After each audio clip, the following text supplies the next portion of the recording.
And, Mr. Chairman, I don't know if you know this, but it's been widely reported that in 2008, when Barack Obama was choosing his vice presidential candidate, he had three criteria. He wanted to make sure he picked somebody that wasn't as smart as him and had less talent and charisma and couldn't possibly outshine him, so he picked Joe Biden. And then Joe Biden in 2020 used the exact same criteria. He wanted to make sure he picked somebody who wasn't as smart as him, had less talent and charisma, and wouldn't outshine him, and he picked Kamala Harris.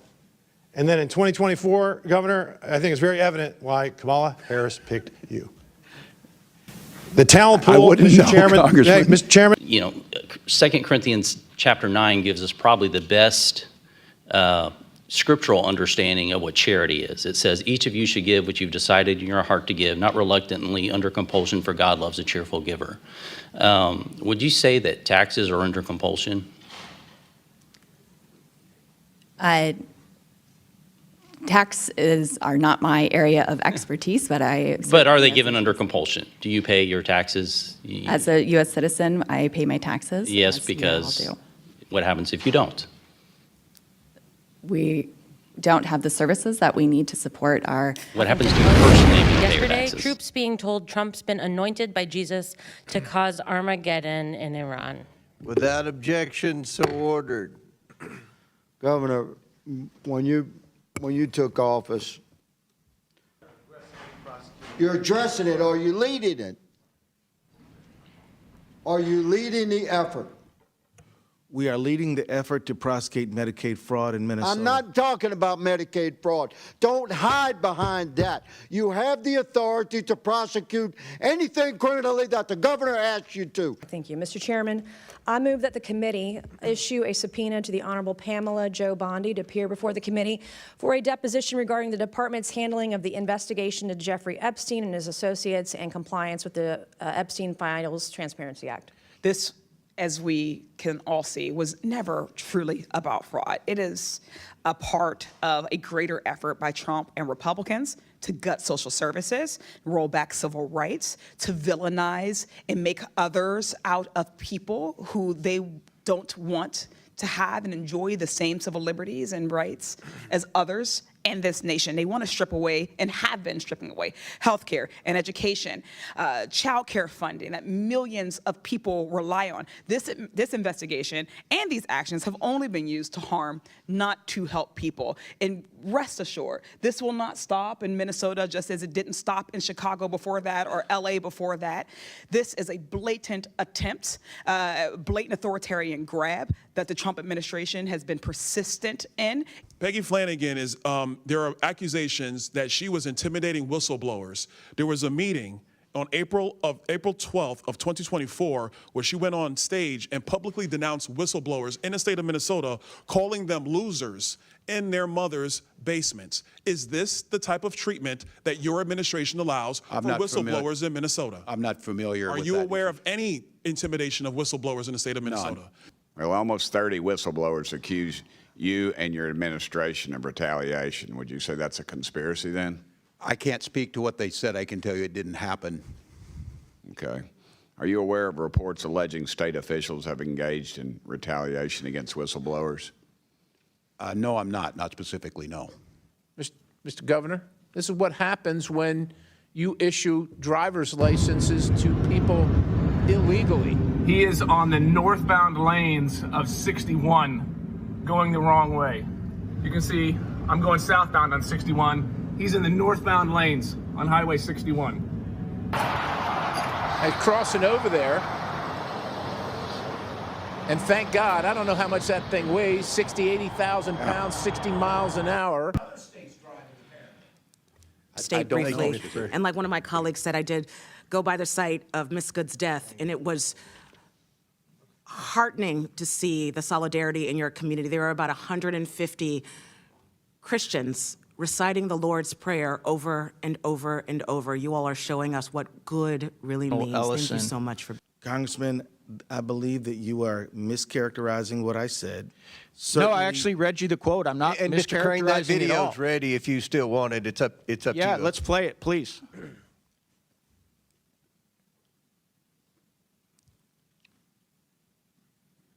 Is that there has been hundreds of millions of dollars, but now there are some estimates that there could be $9 billion or more. And Noam was just suggesting they took hundreds of people off the street who were involved in fraud.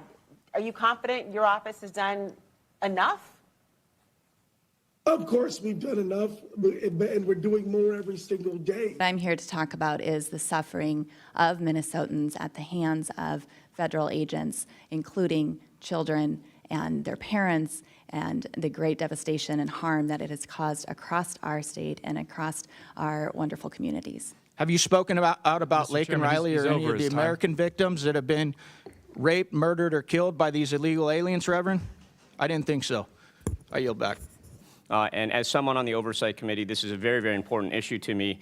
Again, every dollar that is stolen from these programs is a dollar that's not just taken from us hardworking taxpayers. Okay. Final question for you, Governor. There are multiple documented reports of Somali immigrants entering sham marriages, including siblings and close family members, solely for immigration purposes. Are you aware of these reports, and what, if anything, has your administration done to stop this kind of immigration fraud? And maybe we should play this video. I don't know if do we have the video queued up? If we have the video queued up, well, that's fine. Let's do it. You call them and say this is not in the right format. Not you're out, you're done, your contracts are over. And so this has my attention. I'm extremely frustrated by it, but we are in the middle of a battle with the agencies now. And I can tell you this, Walz agrees with me that this piddly, stupid stuff running small people out of business is terrible. And right now, hour by hour, this administration is engaging in an active and egregious cover-up of the Epstein files. Yet today, my colleagues on the other side of the aisle are once again showing they are more interested in partisan politics than good governance. The tone is that. The tone of how you might deal with whistleblowers. Right, and we protect them. Wait, it doesn't sound like you're protecting them. We heard from Representative Kristen Robbins, quote, "We have dozens of credible whistleblower reports saying the exact same thing, that people were told not to say anything because they'd be called racist or Islamophobic or it would hurt the state." Do you think it's racist or Islamophobic to highlight and try to stop fraud? That is what we should be investigating, and the billions of taxpayer dollars that are being used to support this cruelty and out-of-control administration. I want to say thank you for your service, Governor. You have inspired the nation by helping to organize, along with the faith community, our communities in resistance, our communities in resistance, in strength. And I agree with you, Reverend, that silence is complicity. Yes or no? Ma'am, I believe that anybody who commits fraud of any background should be investigated and held accountable. Are you familiar with the fact that those working for the program and individuals later convicted of fraudulent crimes met with Mr. Ellison in the what has been talked about, the recorded conversation? I believe the Attorney General just testified to that, yes. Moving on, Governor Walz, yes or no, do you agree that it would be intimidation to confront a whistleblower with photographs of their car, their house, and monitor their phone and computer and ask which schools their children go to? Yes. Governor Walz, yes or no, did the DHS investigators direct you to participate in these intimidation attacks against whistleblowers? Could you restate the question? That's not what the record reflects. The record reflects that there were all of these whistleblowers and they were being intimidated because alleged racism was the motivation behind the degree of enforcement. Congressman, I've never got a chance to speak to these folks. What I will say is that, and my time in Congress proved that, I strongest whistleblower protections we can possibly have. We have plenty of opportunities. We're not talking to every other state. We're talking to Minnesota because of the rampant fraud. So look, American taxpayers have had enough. I think that's a fair uncharacterization. They want their taxpayer dollars spent wisely. We all support social programs. That's not a fair to the vulnerable, characterization. but if you're going to waste the money to fraudsters, then we have to stop. Gentlemen, and let's see if we can recalculate. agree on at least one thing today. Today's hearing is titled Oversight of Fraud and Misuse of Federal Funds in Minnesota. Can we agree that this fraud is a serious thing, Governor Walz? Yes or no? Can we agree on that? Yes, any fraud is serious. Thank you. Attorney General Ellison, is there an organized crime ring operating in Minnesota?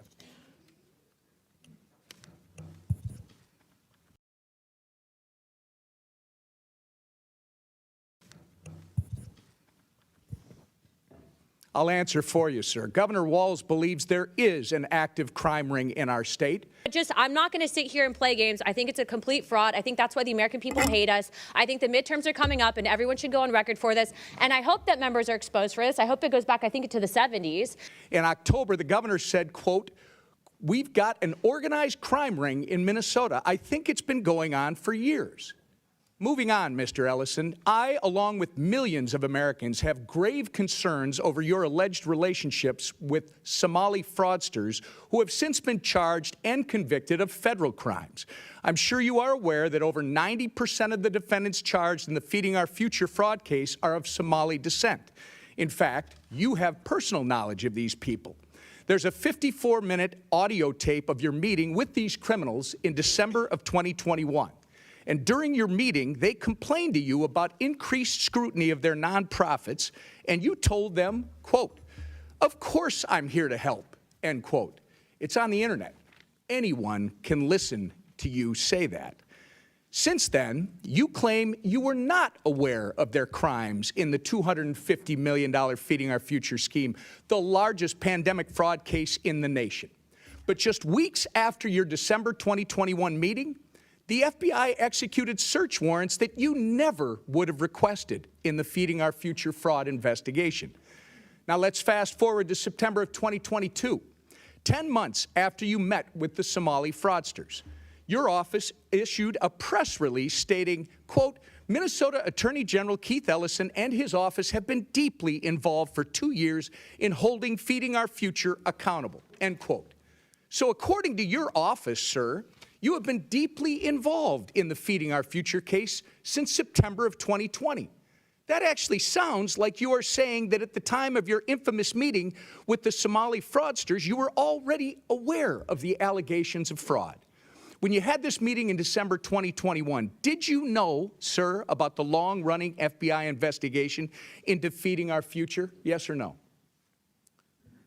Mr. Chairman, Representative Emmer. Reclaiming my time. When did you personally become aware of the FBI investigation? That's all I'm asking. Representative Emmer, as you know, I have addressed this issue many times. All right. Reclaiming my time. In that same meeting with the fraudsters, Mr. Attorney General, you took aim at the Minnesota Department of Education. You stated that the Minnesota Department of Education had fought the nonprofit in very disgusting ways, in a very racist, xenophobic, and Islamophobic manner. You actually asked for the names of all these folks who are just hung up and offered to call the Minnesota Department of Education to, quote, demand some explanations. We now know that when you made these comments, the Biden DOJ was working with the Minnesota Department of Education and that their work exposed the massive fraud ring. Pretty bad look for you, sir. Either you were oblivious to what was going on under your nose, or worse, you were trying to obstruct the work of the Minnesota Department of Education. So I can see the time is getting short. Mr. Chairman, we are left with two questions. One, what did Governor Walz and Keith Ellison know about the fraud? And two, when did they actually know it?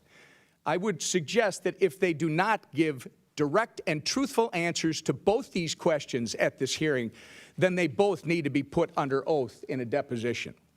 This is a serious thing, Mr. Attorney General. You are the only one who thinks protecting taxpayer dollars is political. Mr. Ellison, my concern is that you actively obstructed this investigation in exchange for campaign donations, a quid pro quo. If these concerns are proven to be true, you should be disbarred and you should go to jail. Why didn't you tell the truth about why you restarted the payments? Well, Chairman, we did tell you. And Feeding Our Future grew because of the pandemic. And I didn't ask that question. I said, why didn't you tell the truth about why you restarted the payments? The payments stopped because there were concerns, obviously, or wouldn't stop the payments. Then they're restarted a month later. What was the reason for restarting the payments? My understanding was the agency believed that the court had required them to make those payments. And that was false, wasn't it? You repeated think that You is- said that, didn't you? You said that's don't why think- the reason, you said the reason you restarted is because the court ordered you to do so. Is that right? I don't believe that is settled yet, to the best of my knowledge. Well, I think it is, because the court did something that I just don't, I don't know if I've ever seen it. They issued a statement saying you were wrong in what you were saying. This is from the court. It says, Feeding Our Future versus Minnesota Department of Education, correcting reports and statements by Governor Tim Walz concerning orders issued by the court. Here's what the judge says. Governor Tim Walz told the media that the Minnesota Department of Education attempted in payments to FOF because of possible fraud, but that Judge Guthman ordered payments to continue in April 2021. Next sentence. That is false. So you said something that wasn't true. He further states this, Judge Guthman, the court says this, Judge Guthman never ordered the Department of Education to resume payments to Feeding Our Future in April 2021 or at any other time. So I want to know, why didn't you tell the truth? Congressman, the attorneys at the Department of Education interpreted that differently. Both of those judges are no longer on the bench, and I think that interpretation. The very first sentence, the first 7 words. This is not some unnamed source talking to the New York Times. This is not some anonymous source talking to whatever your Minnesota Star Tribune or whatever your paper is. This is the court speaking. First sentence, first 7 words. Due to inaccurate statements by the governor, Ramsey County District Court judge has issued and authorized this following news release. That's pretty straightforward. So the court's lying? I can't tell you, Congressman, but the interpretation somebody's lying. Somebody's lying, because you can't say the court ordered you to restart the payments, and then the court says we didn't order you to restart the payments. So either you're lying or the court's lying. And I'm just asking you, which one is it? I just simply know what the attorneys at the agency believed, that it was a misinterpretation. And I would note that those payments. Could it be you were trying to hide behind the court, Governor? Could that maybe be the reason why you issued the statements you did and why the court had to do something you never see done before? They issue a press statement saying you're wrong. The governor is wrong. His statement is, their words, not mine, false. Could that be the reason? That was not the interpretation of the attorneys. And you know, court work, you can appeal those, Congressman, as you well know. I'm sure Is it all about politics, Governor? No, it's about taking care of our people, which Minnesota does better than anyone else. $3 million, the behavioral intervention program went from $3 million to $400 million in 5 years. The housing stabilization went from $2.6 million to $104 million. The integrated community supports went from $4.6 million to $170 million in 3 years. And this is unbelievable what's happening, and you're trying to hide behind some pretend court order, some court order that didn't exist. Governor, who's Casey Magan? I don't know who Casey Magan is. Well, I'll tell you. Mr. Magan is a Somali American and a fraud investigator in the guy beside you's office, in the Attorney General's office. And here's what he said. There was a perception that forcefully tackling this issue might cause political backlash among the Somali community, which is a core voting bloc. Did that have anything to do with this whole fraud scheme that went on in your state, Governor? It did not, Congressman. It did not. So you're saying Mr. Casey Magan is lying too? I'm not. You're the only one telling the truth in the whole state. Mr. Magan, who's a fraud investigator at the Attorney General's office, says it's politics. The court said I couldn't speak for Mr. Magan. You asked me a question. I know. I'm asking. And I said no when you asked me the question. I'm saying Casey Magan said just the opposite. I don't know. So the court's wrong and Casey Magan's wrong. You're the only guy right. How many people have been indicted in your state right now? Do you know, Governor? I don't have those numbers with me. You don't? 98 people have been indicted. You happen to know how many are Somali American? I don't. We don't investigate or prosecute people based on ethnicity, religion. Neither do I. We shouldn't do that. But Mr. Magan is a Somali American who just said that the court, one of the concerns was this is a core voting bloc. And I just want to know if you know how many of the 98 people who have been indicted in your state are Somali. I don't. Their ethnicity is not my concern. 85% of the people indicted were Somali American, key voting bloc. And I think that's what drove this whole thing. With that, I yield back. Gentleman yields back. Before I recognize the ranking member, it's my understanding, Mr. Biggs, you seek recognition? Yes, Mr. Chairman, I have some uses. Here you go. Biden clemency for convicted fraudsters met with outrage. Next one. Biden's clemency and pardon list includes former elected officials. Next one. The drug dealers, thieves, and gang leaders granted clemency by Joe Biden. Next one. North Dakota judge blasts Biden for setting fraudsters free. Next one, victims shocked after Biden grants clemency to kids for cash. Next one, who has Joe Biden pardoned? $250 million in federal taxpayer funds were taken out of the mouths of hungry children, and as the FBI noted, they were, quote, funneled into luxury homes, cars, and lavish lifestyles while families struggled. I want to shift gears here a minute, and I want to focus on ICE. So I was recently asked to serve as the co-chair of the FIFA 26 soccer tournament. It's a global tournament, the largest sporting event in the world. If these concerns are proven to be true, you should be disbarred and you should go to jail. Billions of taxpayer dollars were stolen from social service programs while warnings piled up, whistleblowers spoke out, and state officials chose delay and denial over action. Federal prosecutors estimate that as much as $9 billion may have been stolen from just 14 Medicaid programs administered by the state of Minnesota. Those programs have cost taxpayers more than $18 billion since 2018, and investigators believe that half or more of that spending may have been lost to fraud. And that did not happen overnight. In my church, members have been afraid to come to worship and have even postponed funerals. An elderly Hmong man in our city, a U.S. citizen, was taken from his home in the freezing cold wearing only his underwear and a blanket.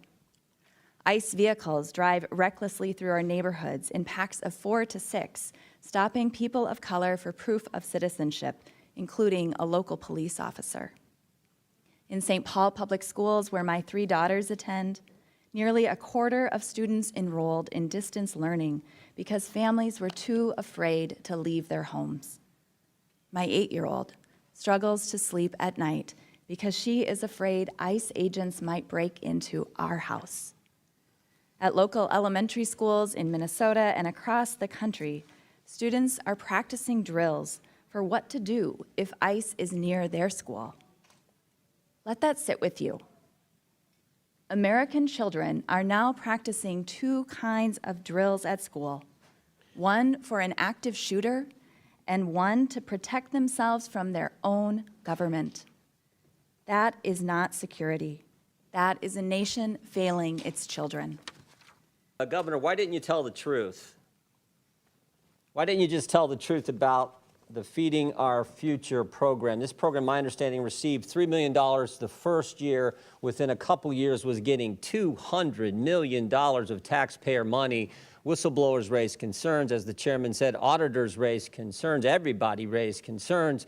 March 30th, 2021, the payments are stopped. And a little over a month later, the payments are restarted. Why didn't you tell the truth about why you restarted the payments? I would suggest that if they do not give direct and truthful answers to both these questions at this hearing, then they both need to be put under oath in a deposition. Quid pro quo. If these concerns are proven to be true, you should be disbarred and you should go to jail.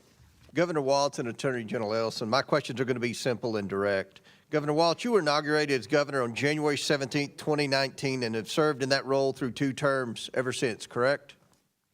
That's correct, Mr. Chairman. During the time period 2019 and 2020, while you were serving as governor, isn't it true that state auditors and officials raised concerns about fraud and vulnerabilities in programs overseen by your administration? I can't confirm that, but I'm assuming we have always ongoing OLA. I'll take that as a yes. Those warnings were communicated to senior officials in your administration, including yourself, correct? I can't speak if it was directly. I think the correct answer to that would also be yes. Despite those warnings, you did not order a broad stop payment or suspension of payment in any program at that time, correct?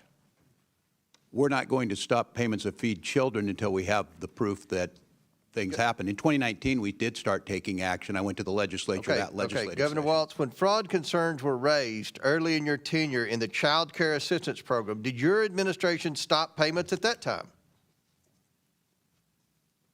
The Child Care Assistance Program and the answer is no. When fraud concerns were raised... Would you like me to answer or not, Chairman? Well, it's yes or no. I want you to help. You've already answered the question. You said you didn't ever stop payments, and that's what the problem is, and that's what the Democrats are complaining about. Oh, my gosh, Trump stopped payments. Well, my God, lost billions to fraud in Minnesota. That's what this hearing's Mr. about. Chairman, you didn't stop payments because you didn't want to rock the boat. And when fraud concerns That's not were correct, raised, Chairman.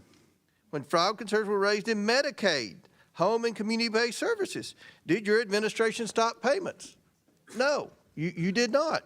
When fraud concerns were raised in non-emergency medical transportation, did your administration stop payments? Chairman, if I could mention what a stop payment meant by what the administration did last week is 400,000 children without health care. Are you stopping payment if one person? We believe that's your fault and the Attorney General's fault because you do nothing about fraud, even though everyone in America sees our Medicare with their error own rate is eyes lower than your the state's. fraud. You have been defrauded. You have not been good stewards of the taxpayer dollars. And the Democrat position is, well, keep the money flowing. The American taxpayers have had enough. I think that's a fair uncharacterization. They want their taxpayer dollars spent wisely. We all support social programs. That's not a fair for the vulnerable, characterization. but if you're going to waste the money to fraudsters, then we have to stop and recalculate. We're not. We're putting them in jail when we can, Chairman. And some of these programs are crafted in such a way. Let's get into what we've talked. You eventually did pause payments in certain programs, but that wasn't until late 2025 after the federal government stepped in. Is that correct? I don't think that's a fair characterization of stepped in. We've been partners in this and working on them. But let's move on. And that decision occurred only after large-scale fraud had already taken place for years. Now, Governor Walz, employees inside state agencies raised concerns about fraud and improper payments for years. Is that correct? inside agencies, we've been prosecuting them for years. Yes. But they have raised concern. Agencies have raised concern about fraud in Minnesota, correct? For Each years. of those, yes, when they do and they're prosecuted. Some Yes. of those employees faced retaliation after raising those concerns. Is that correct? That is not correct, Chairman. Okay. Minnesota has strong whistleblower protections. Attorney General Ellison, you are the chief legal officer of the state of Minnesota, correct? Yes. Your office advises agencies on compliance with federal and state law, correct? Yes. Retaliation against whistleblowers reporting fraud is unlawful, correct? That is right. At any point during your tenure, did you tell state agencies to stop payments due to credible fraud allegations, yes or no? Sir, we prosecuted over 300 people in the Medicaid fraud area. 300, I would them. predict is a drop in the bucket, but you've never said to stop payments. That's It's one of the highest rates in the country, sir. Well, you have one of the highest fraud rates in the country in Minnesota. That's not true. And my office doesn't have the authority to do a stop payment. We prosecute criminals when they're presented us by the agency. So the answer is no, unfortunately. No one's ever from your office said to stop payments until we can get the fraud under control. So to summarize, you both knew about fraud, risk, and payments continued. Our investigation has shown that whistleblowers who were alerted about the widespread fraud were ignored, sidelined, and even retaliated against. Only after federal authorities ultimately stepped in did you take any action. It's not this committee's responsibility to decide guilt or dole out punishment, but it's clear there was a massive failure of oversight and, quite frankly, a failure of leadership. One wonders whether either of you should bear some personal responsibility for the billions of dollars siphoned off by fraudsters under your noses in the state that you led. Again, this isn't for the committee to decide, but based on your answers today and apparent failure to take any responsibility, still the answer to that question has become abundantly clear. I want to shift gears here a minute, and I want to focus on ICE. The most unprofessional, aggressive force that I think you could imagine. Governor, you've reminded people that you were here last June. At that time, I reminded you that the Feeding Our Future scam made Minnesota ground zero for the largest COVID-19 fraud scheme in the nation. $250 million in federal taxpayer funds were taken out of the mouths of hungry children, and as the FBI noted, they were, quote, funneled into luxury homes, cars, and lavish lifestyles while families struggled. You assured me then that you wholeheartedly supported the federal government's effort to bring those responsible to justice. I appreciate your sentiment, but a person's actions matter more than their words. Governor Walz, when did you first become aware of the fraud in Feeding Our Future? A specific date, please. Well, Congressman, it's good it's good to see you. And having served in your job for 12 years, I can tell you my job is a little different as governor. For 7 years, I take a lot of meetings. I certainly wouldn't specifically state, but I think during that pandemic, I think by late 2020, we started to see the irregularities. They were flagged. And I will note that we cooperated. State officials were aware of the fraud in early 2020. So you're asking when I, in my office, the governor became good, and I don't have a specific date. But what I would say is we provided witnesses, documents, the U.S. Attorney and the FBI, and 79 of those people have been prosecuted going back to 2022. Okay. Well, when I was chair of the Committee on Education and Workforce, I issued you a subpoena in September 2024 because you and your administration were not forthcoming about how your administration, quote, failed to identify what has been described as the largest pandemic fraud in the nation, end quote. In September 2024, you were aware of the Feeding Our Future fraud and your administration's handling of it, correct? Yes or no? 2024? Yes, by that time we had already put people in jail and had extensively investigated. This committee has testimony that the Minnesota Department of Education briefed your office about the Feeding Our Future's draft lawsuit and litigation hold on April 28, 2020. Let me jog your memory. Is that correct? I can't speak specifically to that. And if it's it was April 2020. That means Feeding Our Future received a total of over $200 million in federal funds after you and your administration knew about the fraud concerns. Why didn't you stop sending money to Feeding Our Future as soon as the fraud concerns were raised? Congressman, is following the program, we notified USGA under the Trump administration's first term. We had notified them, too, because it's a program administered out of USDA, and they were working to work through the process. Didn't you say you were fearful of political retaliation? No, I never said any such thing. I never said any such thing. Well, that's what we understood. You were afraid of political retaliation. So, given the size and scope of the Feeding Our Future's fraud, I think you and your administration would have been on high alert looking for additional fraud in the state. But after seeing the handling of Feeding Our Futures and its $250 million in fraud, it came as no surprise to learn that even more staggering amounts of fraud, estimated at up to $9 billion, were uncovered in the Child Care Assistance Program, the Minnesota Medicaid program, and other programs. How could you allow such massive fraud schemes in your state to get to this point? Congresswoman, we don't see anything by 9 million. Local press and everyone reports it about 300 million. But as I've said, if it's $1, it's too much. But we started in 2019 putting anti-fraud programs forward. After Feeding Our Future, we started going through and making sure every program had the integrity in it that it needed. And that's why you see convictions. That's why you see these programs why did it going forward. take nearly 7 years for you to get engaged to stop the fraud? 7 years. We started in 2019, Congresswoman. It may be a surprise. If you arrest someone for stealing a car, other people are still going to try and steal cars. What we've tried to do is bring program integrity. But I'll go back to this. We're not going to shut down programs that have things that are going well in it, and we need to find that proper balance. And I've acknowledged that every year we're putting things in place, and Inspector General. Governor Walz, you did not do your job. You did not do your job. You did not protect taxpayer dollars. You allowed massive fraud. You and Mr. Ellison allowed massive fraud to go on in the state of Minnesota. And it is unfortunate, as somebody said, that you can't be held personally responsible at this stage of the game. I yield back, Mr. Chairman. Gentlemen, let's see if we can agree on at least one thing today. Today's hearing is titled Oversight of Fraud and Misuse of Federal Funds in Minnesota. Can we agree that this fraud is a serious thing? Governor Walz, yes or no? Can we agree on that?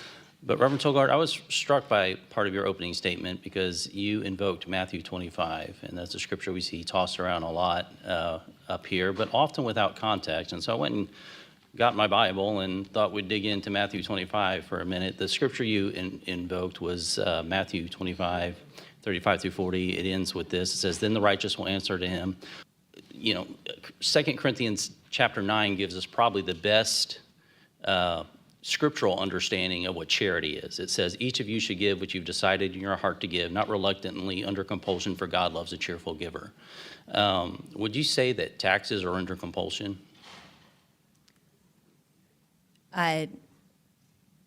Taxes are not my area of expertise, but But are they given under compulsion? Do you pay your taxes? as a U.S. citizen, I pay my taxes. Yes, as we all because do. what happens if you don't?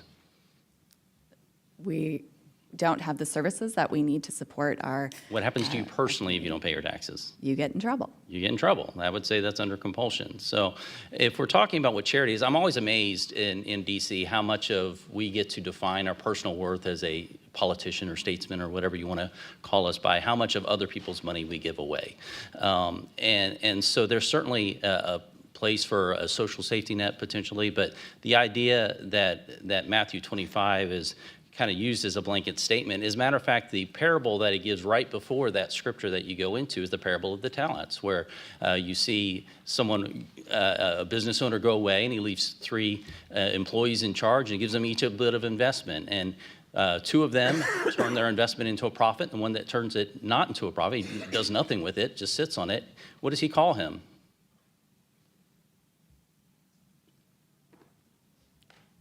You're a pastor, right? Yes, I am, sir. I don't have He that. calls him a wicked and a lazy servant. And so, scripturally speaking, God expects us to do something with what he's given us. Now, Romans 13 talks about the purpose of government. Scripture is replete with, there's different institutions that each have a different thing. The primary job of raising our kids and taking care of our families and the institution of the family. The government has a different one. It says, for the one in the authority is God's servant for your good. But if you do wrong, be afraid. For the rulers do not bear the sword for no reason. They are God's servants to bring agent of wrath on the wrongdoer. Would you say that someone who commits fraud is doing wrong? We all are against fraud. Right. Is fraud theft? Would you agree that that's theft? Yes. As the 8th commandment says, thou shalt not steal. Would you recommend that someone in your church go into debt to give an offering in your church? No. Okay, so we have a massive program of fraud that's being paid for by taxpayers, and it's not really us paying it, it's really our kids and our grandkids that are paying it. And yet we continue to see this massive expansion, all under the taken out of context of what charity is being defined as. It's interesting, I find it odd that the left continues to bring up Matthew 25, because at the very beginning of that, right before he goes in that scripture that we talked with, it says, Matthew 25:32, all the nations will be gathered to him, and he will separate the people from one another as sheep and goats. He will put the sheep on his right and his goats on the left. And the king will say to those on his right, come in, you are blessed of the Father, take your inheritance to the kingdom. And those on his left, he will say, depart from me, you cursed, into the eternal fire prepared for the devil and his angels. So I would caution those who begin to use Matthew 25 to do so in the proper context, understanding that we have multiple biblical institutions and they each have a purpose. The context here is vast. Mr. Chairman, I'd like to submit the entirety of Matthew 25 into the record. Matthew 25 into the record. Without objection? Mr. Chairman, I also have a unanimous consent item. Without object, does anyone object to? Thank you. It's a Huffington Post I hadn't article. recognized you yet, Mr. Does anybody object to Mr. Cloud? Without objection, so ordered. Now I'll recognize Ms. Randall. Thank you, Mr. Comer. I'd like to enter into the record an article from the Huffington Post yesterday. Troops being told Trump's been anointed by Jesus to cause Armageddon in Iran. Without objection, so ordered. Governor, when you took office, this fraud had already begun. Is that an accurate assessment? That's accurate, Mr. Yes, sir. Higgins. So what we're trying to get our heads wrapped around here as a nation, and we're doing our best as a committee, I'm quite certain on both sides, to just sort of focus our attention on what needs to be focused on. You had massive fraud in the state of Minnesota. And when we started looking into waste, fraud, abuse, and theft across the country, Minnesota surfaced as a wow moment for the entire country. So naturally, you know, we look as a citizenry to, well, who's in charge there? And my old friend, Governor Walz, is in charge. And the truth is fraud had begun before you took office. So it's a reasonable question, Governor.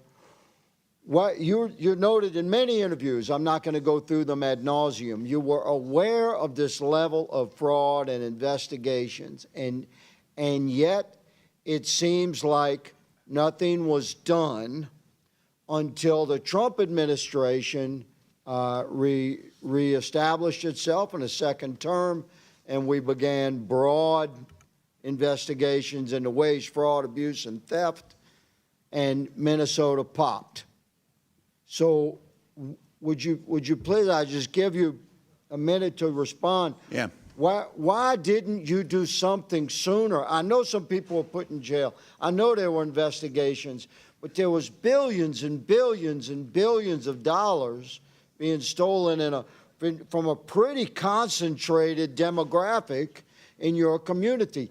And this demographic is a significant political supporter for you and your party, good sir. So I just ask you, please explain. Yeah. Well, thank you, Mr. Higgins, and I appreciate your question in good faith on this. First of all, the issue of billions, and I'll keep saying this, $1 is too many. That number got thrown around. There's nothing behind it, but I will acknowledge $1 is too much. I will also note the characterization. I would say it's low. I would say it's low, but continue. Well, there's nothing to support that, but look, we will pursue it and assume that that's the case. We will still make the changes we need to make. The characterization that nothing happened until the Trump administration came in is simply not true. We worked with them in the first administration where USDA didn't take action, and I think that's documented. The fact is, starting in 2019, I went to the legislature asking for— But you didn't pause payments, Governor. The pausing payments— And the criminal investigation, which I'm running out of time, I want to jump to.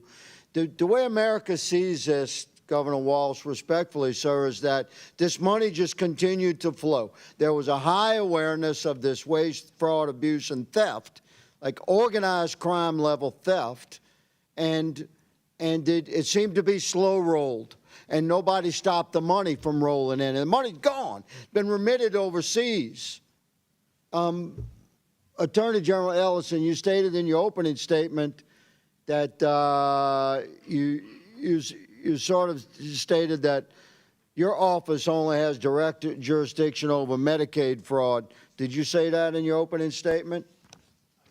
Okay, well, you seem to indicate that you don't have, like, criminal authority, but you do, don't you? Under your own law, you have authority if the county district attorney asks you to get involved, or if the governor asks you to get involved, then your office can take lead on any criminal investigation, specifically if you have particular staffing and capabilities within your office, because it's statewide, to look into organized crime. Is that not correct? Okay, so you have the authority to lead your state's effort to respond to this massive fraud at the state level from within the healthcare realm, where government money is being stolen at very, very high levels, unprecedented levels in your state. Are you leading that effort for the state of Minnesota? You're addressing it. Are you leading it? Are you leading the effort? We are leading the effort to prosecute Medicaid fraud in Minnesota. I'm not talking about Medicaid fraud. Don't hide behind that. You have the authority to prosecute anything criminally that the governor asks you to. And this thing is big. I'm giving you an opportunity, sir. Are you leading the criminal investigative effort into this massive fraud across the board in the healthcare spectrum in the state of Minnesota or not? We are following the law. And you are not leading. You're not leading. I'm going to say, Mr. Chairman, that the Attorney General of the state of being here Minnesota today. should resign. Governor Walz and Attorney General Ellison, you have presided over one of the worst government fraud scandals in American history. This was money intended to feed hungry children, help kids with autism, provide food and shelter and health care to the needy, and more. You both allowed billions in these American taxpayer dollars to be pillaged and plundered by Somali pirates.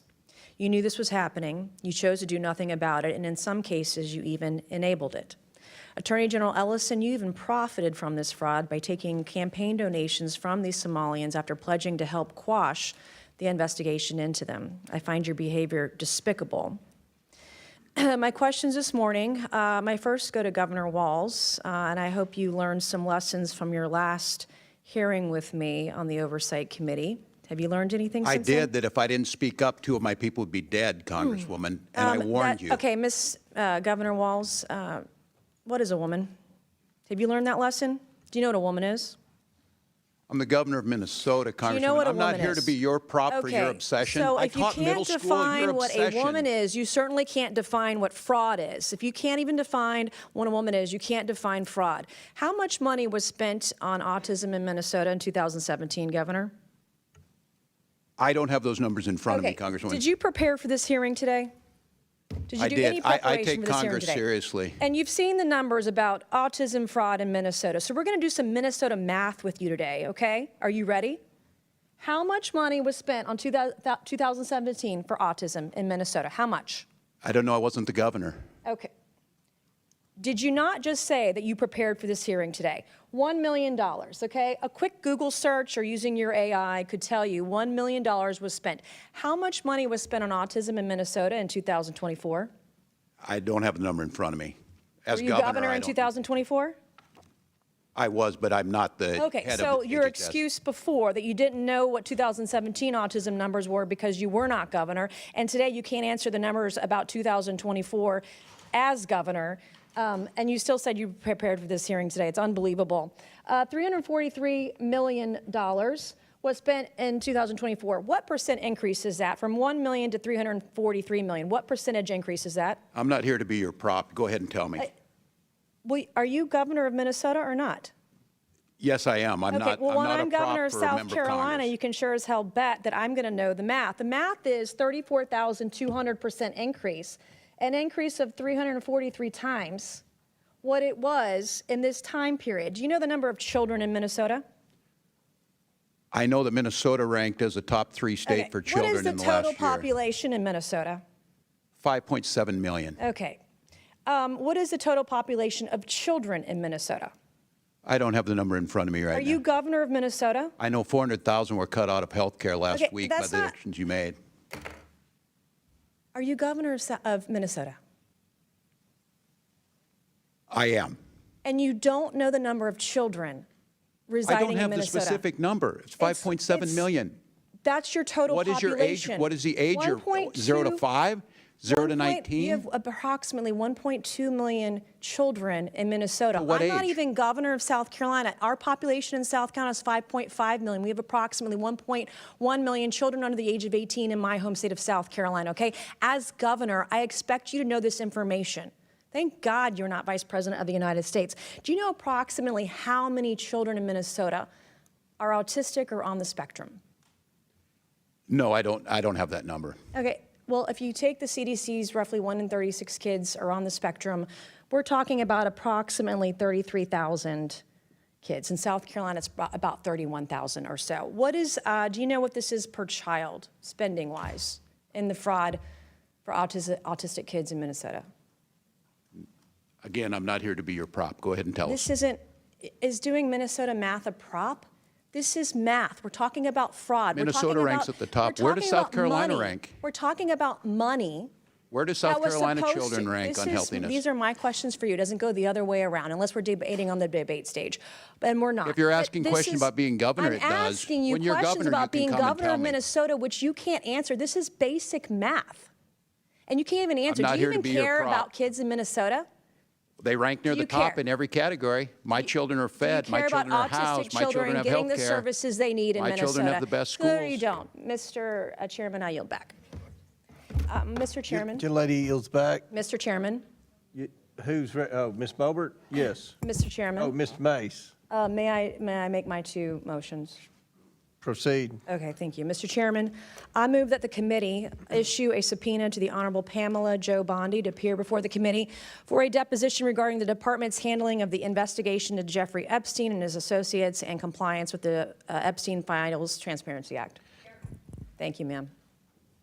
Thank you, Mr. Chair. I ask unanimous consent to enter into the record a December 11th, 2025 article from The Guardian titled "Somalis Are the Scapegoat. Fear Rises as Trump Targets Minneapolis Community," which describes the Without Trump objection. administration's xenophobic attacks. Thank you. Without objections ordered. Chair recognizes Ms. Lee from Pennsylvania. Thank you, Mr. Chair. For the past few months, Democrats on this committee and in the Senate have been holding hearings on the unconstitutional actions of the Trump administration. So we've heard from, in that time, whistleblowers, industry experts, and survivors of abuses of federal agents. They spoke about warrantless searches that they have been subjected to, including federal agents bursting into their homes with guns. They spoke about being shot at and dragged out of their cars, and then, being made to look like they were actually the perpetrators. They spoke about federal agents' use of masks in unmarked vehicles, and the efforts of these agents to hide their identity to escape any sort of accountability. And we heard from the brother of Renee Good, who was murdered by ICE agents in Minneapolis. That is what oversight looks like. Not two hearings on fraud in one single state, which is not even the worst instance of fraud out there, though we all here agree that we should target fraud. Republicans have dragged Governor Walz in again to demonize and target his state because he is a Democratic governor and he is implementing Democratic policies. Republicans took a legitimate investigation and, as per usual, has made it a circus. Now we have just a random guy lurking around child care centers trying to get into buildings with children as the fraud vigilante. The Somali community has been vilified and made to feel unsafe. And federal benefits are being cut to Minnesota and other Democrat-led states. Trump and his administration also used this investigation as a justification for an immigration enforcement push that has created chaos and fueled violence and resulted in the death of American citizens. Reverend Tolgard, as a Minnesotan, do you feel that these oversight hearings and the Trump administration's fixation on fraud in Minnesota has made anyone safer in your state? No, they have not. Republicans have been touting alleged fraud in child care centers and the need to protect children. But since the immigration enforcement push, have kids been able to be kids? Have they felt comfortable going to school or playing out in public with each other or with their friends? They have not been safe. They've not been able to go to school, to be in playgrounds, to be in libraries and places you would normally expect to find them. Are you worried about the long-term impact of being surrounded by violence and uncertainty and what it could have on these children? I'm deeply concerned about that, and I know that their teachers and their parents are as well. You were arrested earlier this year while protesting ICE agents and deportations. Why was it important for you and other clergy members to speak out against Trump's administration's actions in Minnesota and elsewhere? Thank you for your question. I was arrested along with 99 other faith leaders in Minnesota, many of whom could be here today, and we were compelled to action to stand on the side of the most vulnerable in our communities and those who have been facing enormous cruelty and unfair actions on the hands of ICE. And we needed to stand alongside them, as have many others in our faith traditions in history. We stand along with that great cloud of witnesses. I want to thank you for coming in today and for, of course, having the courage to stand up to the attacks against your community. This, as we can all see, was never truly about fraud. It is a part of a greater effort by Trump and Republicans to gut social services, roll back civil rights, to villainize and make others out of people who they don't want to have and enjoy the same civil liberties and rights as others, in this nation. They want to strip away and have been stripping away healthcare and education, childcare funding that millions of people rely on. This investigation and these actions have only been used to harm, not to help people. And rest assured, this will not stop in Minnesota just as it didn't stop in Chicago before that or LA before that. This is a blatant attempt, blatant authoritarian grab that the Trump administration has been persistent in. It will come to all shores if we do not all take a collective stance. But more than that, urging my colleagues in the Republican caucus or conference to take up their job and their task as a co-equal branch of government. We do not serve as the lapdogs, as the cult followers of Donald Trump, of a president. When there are abuses or overreach, it is supposed to be us that takes a stand. And I would hope that at some point in the 119th Congress, some Republican with a gavel will do so. Governor Walz, when did you first receive notice of potential fraud in Minnesota's social services programs? Social service programs in general. We knew that there was issues with the CCAP program as early as 2012, and my first days in office, we started taking action. But as governor, when were you first notified? Before I took office. All right, Governor Walz, former Department of Human Services Commissioner Tony Laurie testified that you were aware in early 2019 of fraud in 2 Department of Human Services administered programs. Is this statement accurate? Not that I recall. I'm not sure what he's speaking about. You don't remember this meeting or this notification? No, not specifically, I don't. In March of 2019, your Office of Legal Affairs reported $5 to $6 million in alleged child care assistance program fraud. In April 2019, it was also reported that the Department of Human Services lacked proper integrity controls to control fraud. Were you aware of these reports? Not specific reports, but because of that, my office, we put forward actions to address them, starting in 2019. Is it correct that your administration was aware of the Feeding Our Future fraud as early as of May of 2020, based upon regular discussions about program irregularities? I believe that's correct with the agency, the Department of Education, and then going back to USDA. I'm gonna go back. Was your office notified of these fraud allegations? Not me specifically, that they're handled internally in the administration. It happens every day. Who was notified, Governor Walz? The agencies do their work, the commissioners, and then if someone in my office was notified, they let me know. As governor, I make, 50 decisions a day. I said I did this job for 12 years. I make more decisions in a day. Governor Walz. So someone was maybe notified, but the agencies are the ones that take the action. May I ask the next question?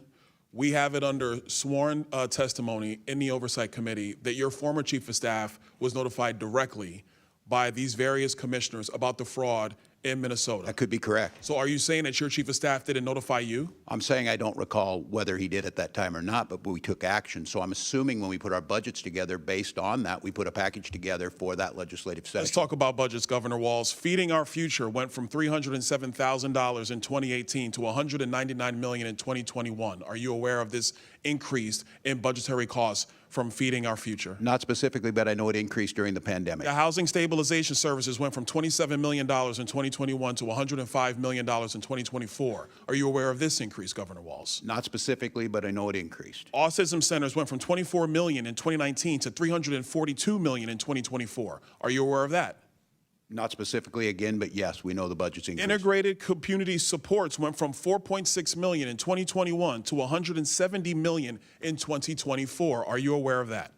Again, not specifically on the numbers, but it's the budget. Governor Walz, you have to submit a budget to your legislature every single year, like every governor has to do. If you're not aware of these increases, what was your office Everyone doing? is balanced. My budget is about $72 billion. It includes 23 agencies. Florida's budget's $115 billion, sir. But what were you doing if you're seeing program increases like this amid allegations of fraud in your state? Action was being taken on these starting back in 2019. If it's CCAP. Can you describe the action that was taken in 2019? Sure. In 2019, I'll go to the first things that we did on child care assistance. We lowered the standards on proof of administrative fraud disqualification. Whoa, you lowered the standards? We lowered the standards for proof of administrative fraud. The standards where we had to prove it were so high it was impossible to try and do it. So we lowered what it took to show that fraud was happening. And what did you do with the results of lowering the standards to prove fraud? What did you do? We put 79 people in prison and But Governor Walz, the fraud continued to increase. It increased under your tenure. Do you acknowledge that? Did the numbers increase? Yes. And I tell you, when you catch people and prosecute them, it shows up at the fraud increase. I would tell you, Congressman, just because you're not hearing about fraud doesn't mean it's not I got 50 happening. seconds, Governor, and I don't want to get into a fight with you, but let me move quickly to the Lieutenant Governor. Peggy Flanagan's your Lieutenant Governor, is that correct? That is correct. Does the Lieutenant Governor go on the ticket with you, or are they elected by themselves on a ballot in the state of Minnesota? It's on a ticket. It's on a ticket. Peggy Flanagan essentially works for you. She has an independent office. She's a constitutional officer. She's on the ticket, but she is independent as a constitutional officer. You could ask for her resignation at any time. Is that correct? That's typically how it works with lieutenant governors. Yeah, but she's a constitutional officer. I don't believe that's happened in Minnesota. Peggy Flanagan is, there are accusations that she was intimidating whistleblowers. There was a meeting on April 12th of 2024, where she went on stage and publicly denounced whistleblowers in the state of Minnesota, calling them losers in their mother's basements. Is this the type of treatment that your administration allows for whistleblowers in Minnesota? I'm not familiar with that. Are you aware of any intimidation of whistleblowers in the state of Minnesota? None. There are 30 whistleblowers who have given letters to this committee on the record saying that they have been subject to intimidation by your administration because they were trying to stop the fraud in Minnesota. I encourage them to go to the OLA and the independent sources in Minnesota that are the open to do OLA, that. you're the governor. No, the OLA is the independent But sir, office of you're the legislative governor. audit. Why don't you take responsibility for what's going on in your state? We do take responsibility. None of those people, I'm telling you, I have no knowledge. But you of lost coming billions of dollars of American taxpayer money in the process, Governor Walz. We prosecuted these people, Congressman. I think Florida has fraud. I would argue that the prosecutions have largely come from the federal offices That's as not how opposed to the this state works. offices. You know that we refer What them do you to mean them. that's not how it works? That's They're exactly partners. how it works. They're partners. They partner together at BCA. Is the Attorney General allowed to investigate fraud and prosecute fraud in the state of Minnesota without the Department of Justice federally? Are you allowed to do that, Attorney General Ellison? Yes, and we do prosecute Medicaid. Yes, and we do prosecute Medicaid fraud all the time. We've prosecuted over 300 people. Apparently not enough, because Minnesota's rife with it. I yield back. Chairman Burchett from Tennessee. Say that with disrespect in your voice, Mr. Chairman. Governor, you mentioned that President Trump lost all 3 times. I believe that's an error, and that's a conspiracy theorist. I believe you spoke in error there, but No, he lost Minnesota all 3 times. okay. Well, I'm glad you corrected that. He doesn't agree with that, I don't though, care. Chair. We're good. Have you ever used taxpayer funds directly or indirectly to take action against individuals suspected of disclosing potential wrongdoing within a government entity? I have not. Well, almost 30 whistleblowers accuse you and your administration of retaliation. Would you say that's a conspiracy then? I can't speak to what they said. I can tell you it didn't happen. Okay. Are you aware of reports alleging state officials have engaged in retaliation against whistleblowers? No, I'm not. Not specifically, no. You're not aware of that when 30 have come forward? I am not. I believe these are internet. We have options. The OLA, we have independent folks that they can come to, and I encourage them. It's against the law in Minnesota. I have executive orders. It's against the law here, but it doesn't stop it.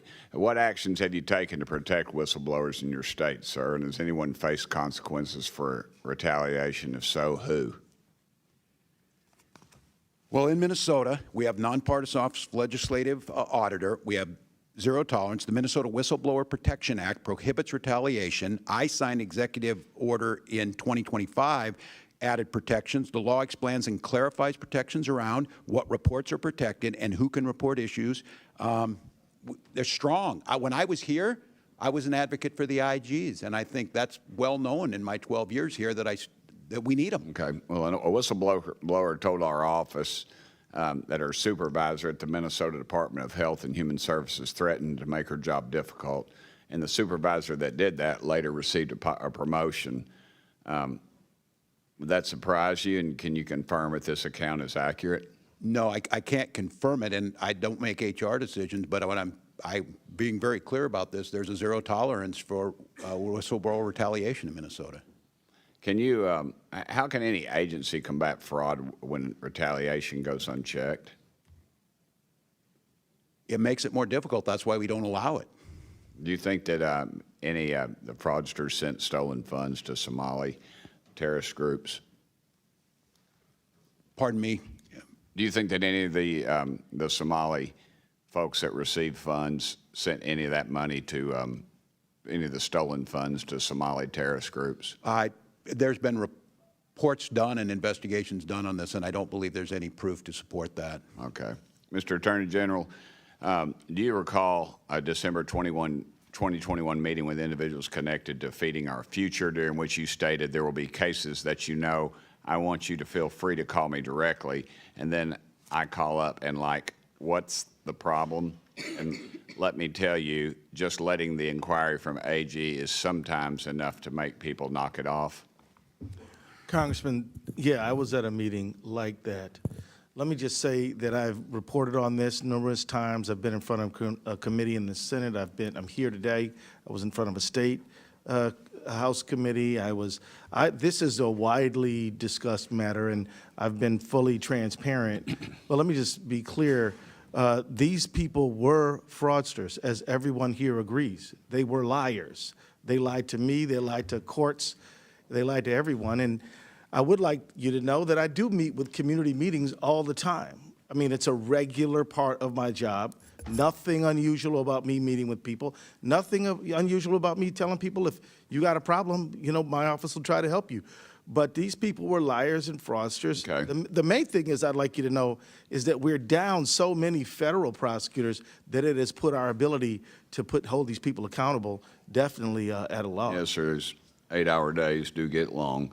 In September of 2022, you issued a press release titled, "For 2 years, Attorney General Ellison's office has held Feeding Our Future accountable." Does that sound familiar? Thank you for the question, Congressman. Let me tell you, the Department of Education. Does it sound familiar or not, sir? It certainly does. And okay. The Department of Education. How much did you receive in campaign contributions from individuals charged in the Feeding Our Future case? Every campaign donation I got was returned to all authorities. Okay. Everybody knows about the $250 million in fraud for Feeding Our Future case, which was prosecuted by the U.S. Attorney's Office in Minnesota. But there were just 2 other large site sponsors that you settled with instead of prosecuting them. Why did you not prosecute Partners in Quality Care or the Gar Family Services? Because my office doesn't have jurisdiction to prosecute in those cases. Well, you allowed them to dissolve, but no one was prosecuted. And PIQC they still may be, sir, PIQC is accused of $300 million in fraud as significant assets, yet no charges and no attempts to recover taxpayer money. I'll remind y'all, $19 billion. I was a state legislator, and I can remember when our state budget was $19 billion. This is money that's been stolen, and it will not be recovered. And you all are to blame, and every dadgum one of you all ought to step down. There's a lot been discussed here about fraud of various kinds, but I want to talk about something that seems to me, quite honestly, a dereliction of duty, or certainly a huge lapse in judgment. And you were governor in October of 2023, right? I just want to make sure we're on the same page here. And you signed the Minnesota Driver's Licenses for All Act. Is that correct? That's correct. That's correct, right? So now, look, I'm not going to hold you to knowing every single thing in these laws. There's a lot of paragraphs and wording and so on and so forth. But under your law that you signed, it prohibits the disclosure of information contained in the license or identification card applications for enforcing Title VIII of the United States Code. Just to make sure, are you familiar with what Title VIII deals with? I'm not specifically. Okay, so it deals with immigration, nationality, and aliens. Particularly, the law that you signed eliminates the requirement for Social Security numbers or proof of lawful presence.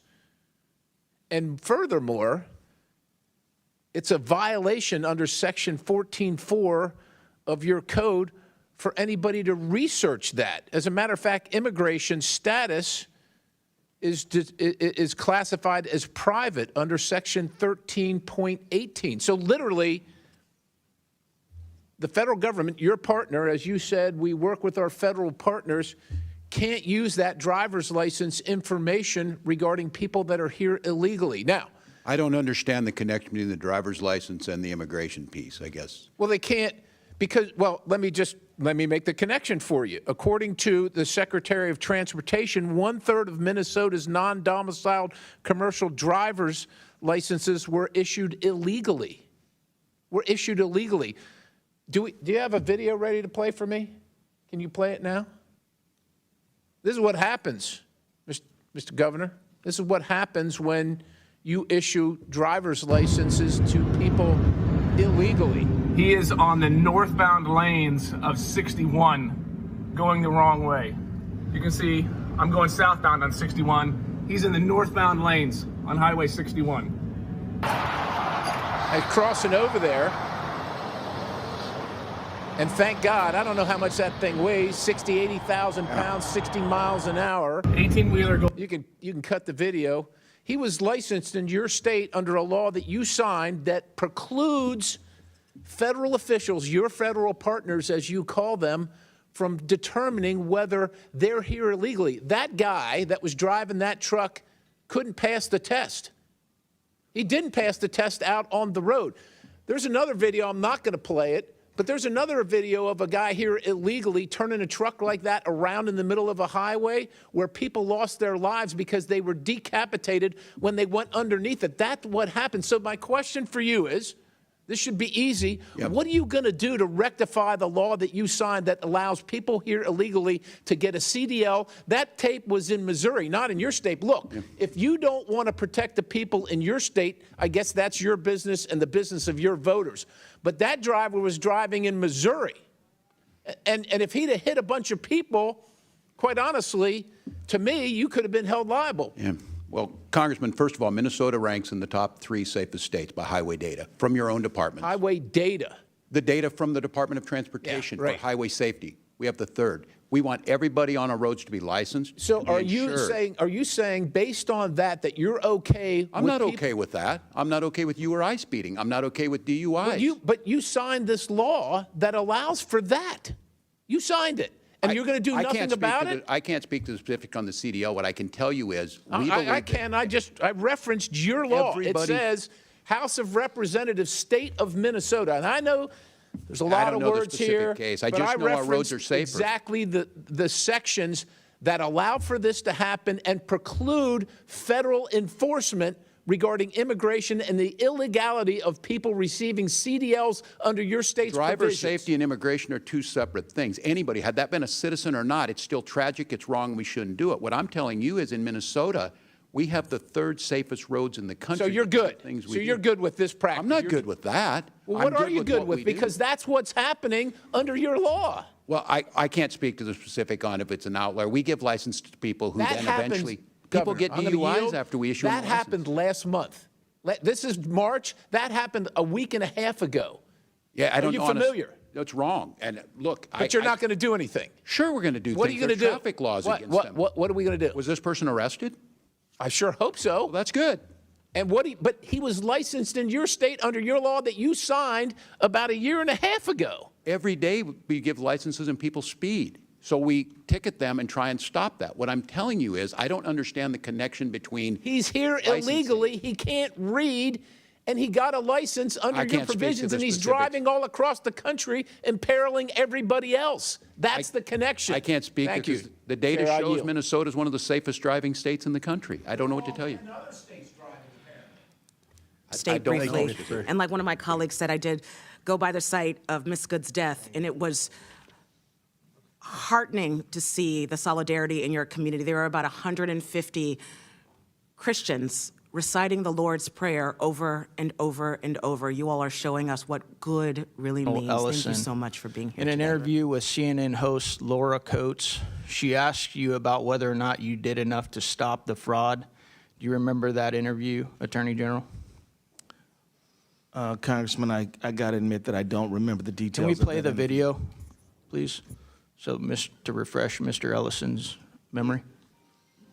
Are we ready to?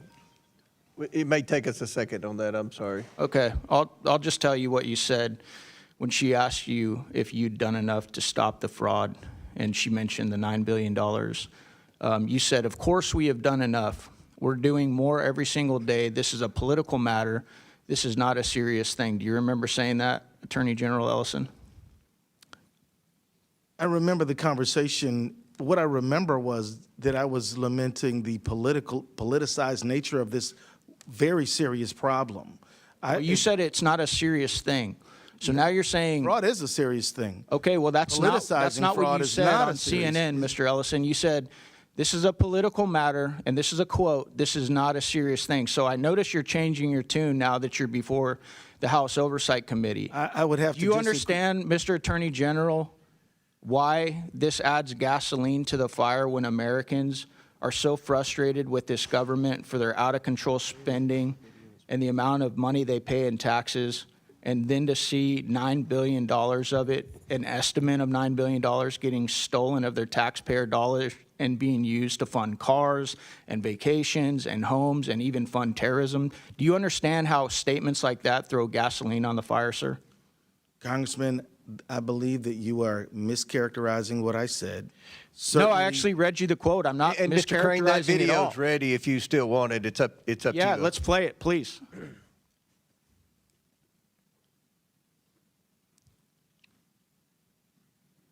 Is that there has been hundreds of millions of dollars, but now there are some estimates that there could be $9 billion or more. And Noam was just suggesting they took hundreds of people off the street who were involved in fraud. Are you confident your office has done enough? Of course, we've done enough, and we're doing more every single day.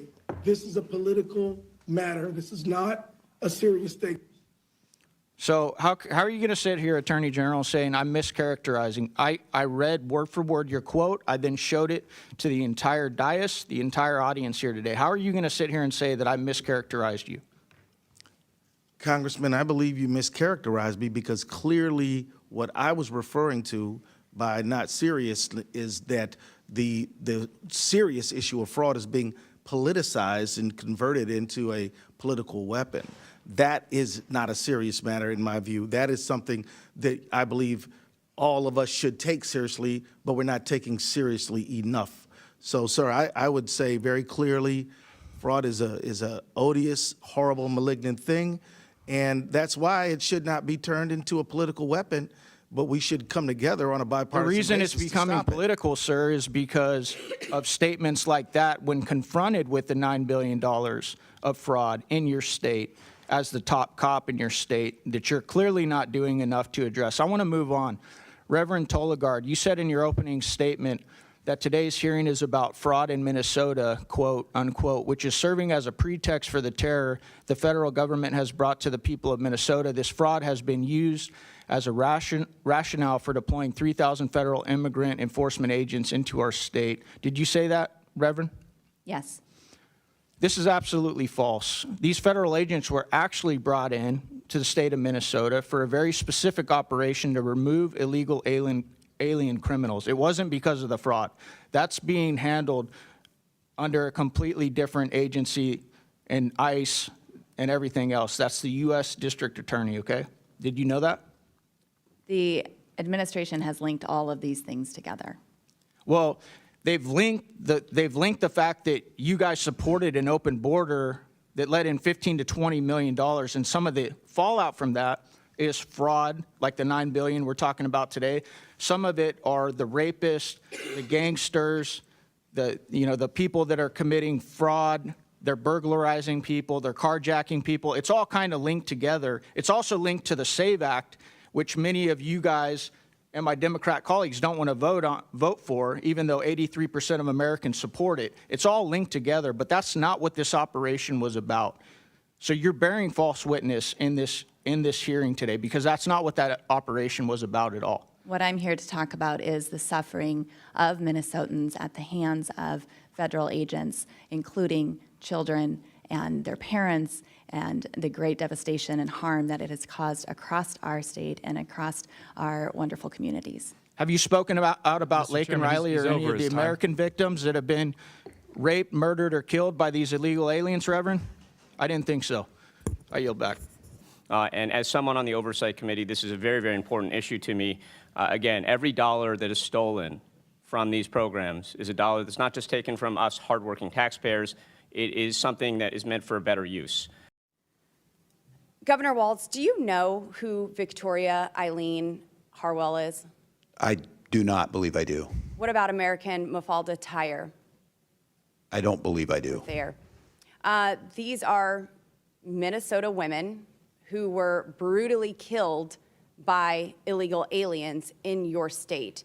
You don't know who they are, so I would also assume that you did not attend their vigils or speak out to their families when they were brutally killed by illegal aliens. I'm in not your familiar state. with both of these, no, Congresswoman. No, just the hard-hitting CNN ones.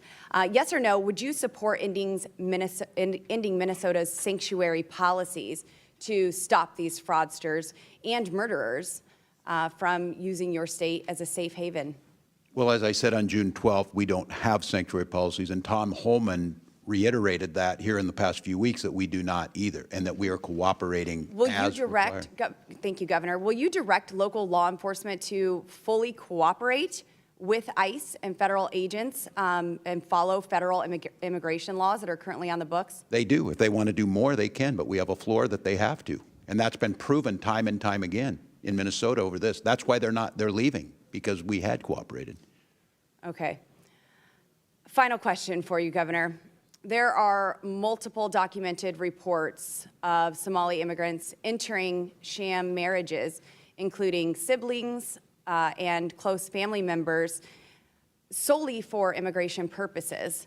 Are you aware of these reports, and what, if anything, has your administration done to stop this kind of immigration fraud happening in your state? States are not responsible for immigration screening, and I'm not familiar with what you're You're not responsible for any vetting whatsoever? Federal Okay, government. well, this is happening under your watch, and there's immigration fraud, so we will do everything that we can. And hopefully you allow your local law enforcement officers to coordinate with federal agents when we are going after these immigration fraudsters. As we do. Governor. But where is the hearing on the $1.3 billion Trump has relieved his pardoned fraudsters from paying their victims? You mentioned Jason Galanis, and that piqued my interest, and I'm sure it did Mr. Biggs as well. And I think, and you are correct, he did defraud an Indian or a Native American pension fund. Do you know who his partner was? I know all the background of it. The point is, he stole money from Would you people. state who his partner was? It was Hunter Biden. And Jason Galanis served in prison for how long, Mr. Biggs? 2 years. No, that's incorrect. No, that's he false. served in prison for years. Many years. And they were equal partners, and Galanis blew the whistle during our Biden investigation, and he was raped. He was raped in prison right after that. So that's correct. Will the victims of his fraud get their money back? Why I don't did know. President Maybe Trump, ask Hunter Biden. Why You all did, defend why but ask you weren't President here. Trump? You weren't Ask here in President your defense. Trump. You weren't here Ask during the Biden President investigation. Trump to get the You've been victims here their about money 3 back. months, but you know more than anybody about everything. So, Chairman, Mr. Chairman. Chair recognizes Mr. Biggs from Arizona. 9 of them went to prison. Do you know who the one partner was that didn't go? Your buddy, Hunter Biden. That's right. Hunter Biden didn't go. And by the way, you must not have been here. I don't think you were here when I introduced all these documents earlier before I had to leave to go to judiciary, talking about of the 1,500 criminals pardoned by Joe Biden in 1 week, 24 of them were fraudsters that had hundreds of millions of dollars of restitution forgiven by Joe Biden. But now I'm going to go now to Mr. Ellison. Will the gentleman yield? No, no, I've had enough of you.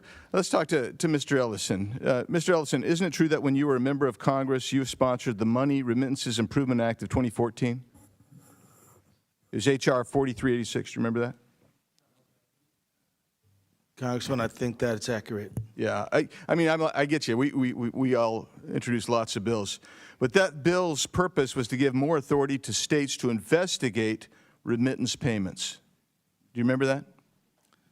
Congressman, I believe that the purpose of that bill was to facilitate financial transactions for Minnesotans who needed them. Well, in reality, you shifted remittance payment investigations to the states, and that was supported by the Somali American Remittances Association. You may not remember that, but that was. Congressman, could you remind me, did that bill ever pass? H.R. 4386. So it was supported by the Somali American Resistance Association, and it was so important to you. You said, quote, "This is a great day for diaspora communities around the country, including the Somali and Hmong communities." And that's something you said, and we know that the Somali population in Minnesota supported that bill. That bill was passed, I believe, in 2014. Minnesota started identifying large numbers of remittances payments going overseas. And isn't it true that within 4 years of the bill passing, more than $100 million had been flown out of the Minneapolis airport by Somalians? Do you know that? I don't have the information on that. And then over the last 2 years, the TSA has identified over $700 million being flown out and linked to Somali travel. Are you familiar with that? No, sir, I don't have the data on that. Under your tenure as the AG, the amount of remittance payments going to Somalia, which, by the way, some estimates as high as 40% of all Somalia's GDP comes from those remittance payments, and roughly 40% of families in Somalia receive some benefit, economic benefit directly from some remittance payments. So, moving from that, do you know Salim Saeed? That name is not familiar to me, sir. Ikran Mohammed? No. Abshir Omar? No. Okay, so in 2021, you met with a group of Somalis, business people. Those 3 people were there. Safari Restaurant, Partners in Quality Care, also known as Parties in Nutrition, some of their named partners, and Feeding Our Future representatives, including Abshir Omar, who said they were having difficulties because they were being investigated, and that conduct is very racist, xenophobic, and Islamophobic. Do you remember that meeting? Yes, I do. And I'll tell you that these are people who were fraudsters. They lied to me. They lied to the judge. Yep. They lied to state agencies. And that's why we contributed to them being convicted. Well, let's go on from that, because you may not remember some of the things you said to them, specifically. And maybe we should play this video. I don't know if do we have the video queued up?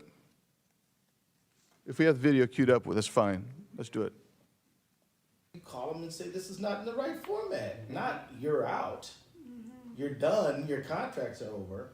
And so this has my attention. I'm extremely frustrated by it. But we are in the middle of a battle with the agencies now. And I can tell you this. Walz agrees with me that this piddly, stupid stuff running small people out of business is terrible. Yeah, because what you thought was terrible there was that these people were being investigated for fraud. And you later took $10,000 in campaign donations from these same individuals. Do you remember that?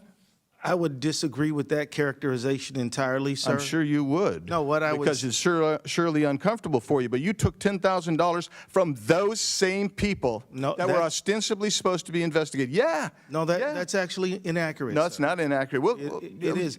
First of all, you're entitled to say it's inaccurate, but the facts are the facts.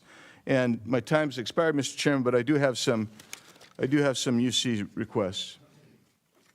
Go ahead. Thank you, Mr. Chairman. Minnesota AG, who took $10,000 from convicted scammers, dismisses fraud scandal as political theater. Without objection. Amy Bach alleges Governor Tim Walz, Attorney General Keith Ellison knew of Minnesota fraud. Without objection. Walz and Omar using ICE operations to distract from fraud scandal. Without objection. Tim Walz accused of stonewalling Key Probe as Somali fraud sweeps his state. Without objection. Conservatives blast Dems. Walz for likening ICE agents to Nazi police force. Without objection. Tim Walz urges Minnesotans to resist federal occupation. Without objection. Tim Walz was a COVID-19 tyrant.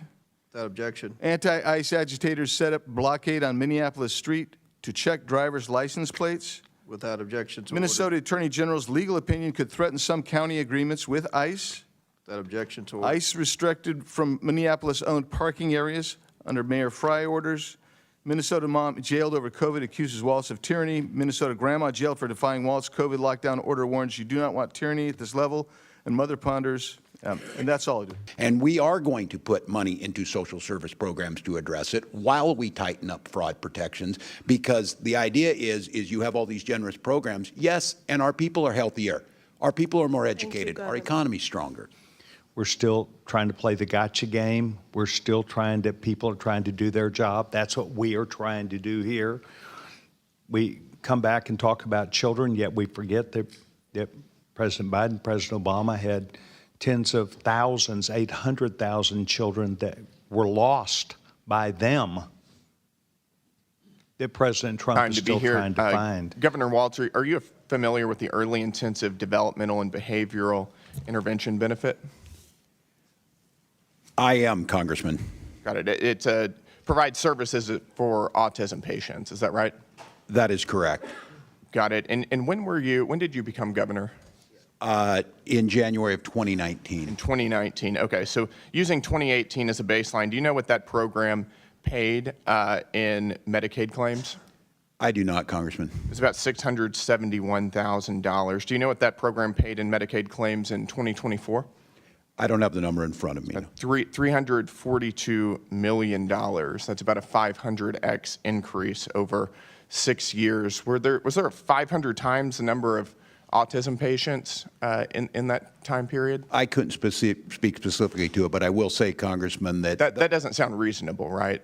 You don't think there was a 500x increase in the number of autism patients in 6 years, right? Correct, and that's why we ordered on-site visits starting back in 2024. So we agree that doesn't sound reasonable. Would you also agree that a single taxpayer dollar wasted on fraud is a dollar too much to tolerate? Yes. Yep, and would you agree that as governor, ultimately you're responsible if tax dollars are defrauded? Yes, I would agree. Yep. Would you also agree that calling somebody racist is a serious accusation? If they are racist, I think it's probably I'm asking accurate. you, is that a serious accusation to make about somebody? I think it's just an observation of reality. All right, well, let's go there. Is it racist for a government official to identify fraud? No. No. Is it Islamophobic? To identify fraud? To identify fraud? No, I don't believe it would be. How come multiple whistleblowers have said that your administration told them not to say anything about widespread fraud across multiple agencies because doing so would be considered racist or Islamophobic? I can't speak to it because it's not anything I would say. Well, that's what your administration has said and has told whistleblowers, and as you just testified, the buck stops with you. That's what you stated in your statement whenever you announced you weren't running again. Are you familiar with Faye Bernstein? Yes, I'm familiar with the name. She's a Democrat, isn't she?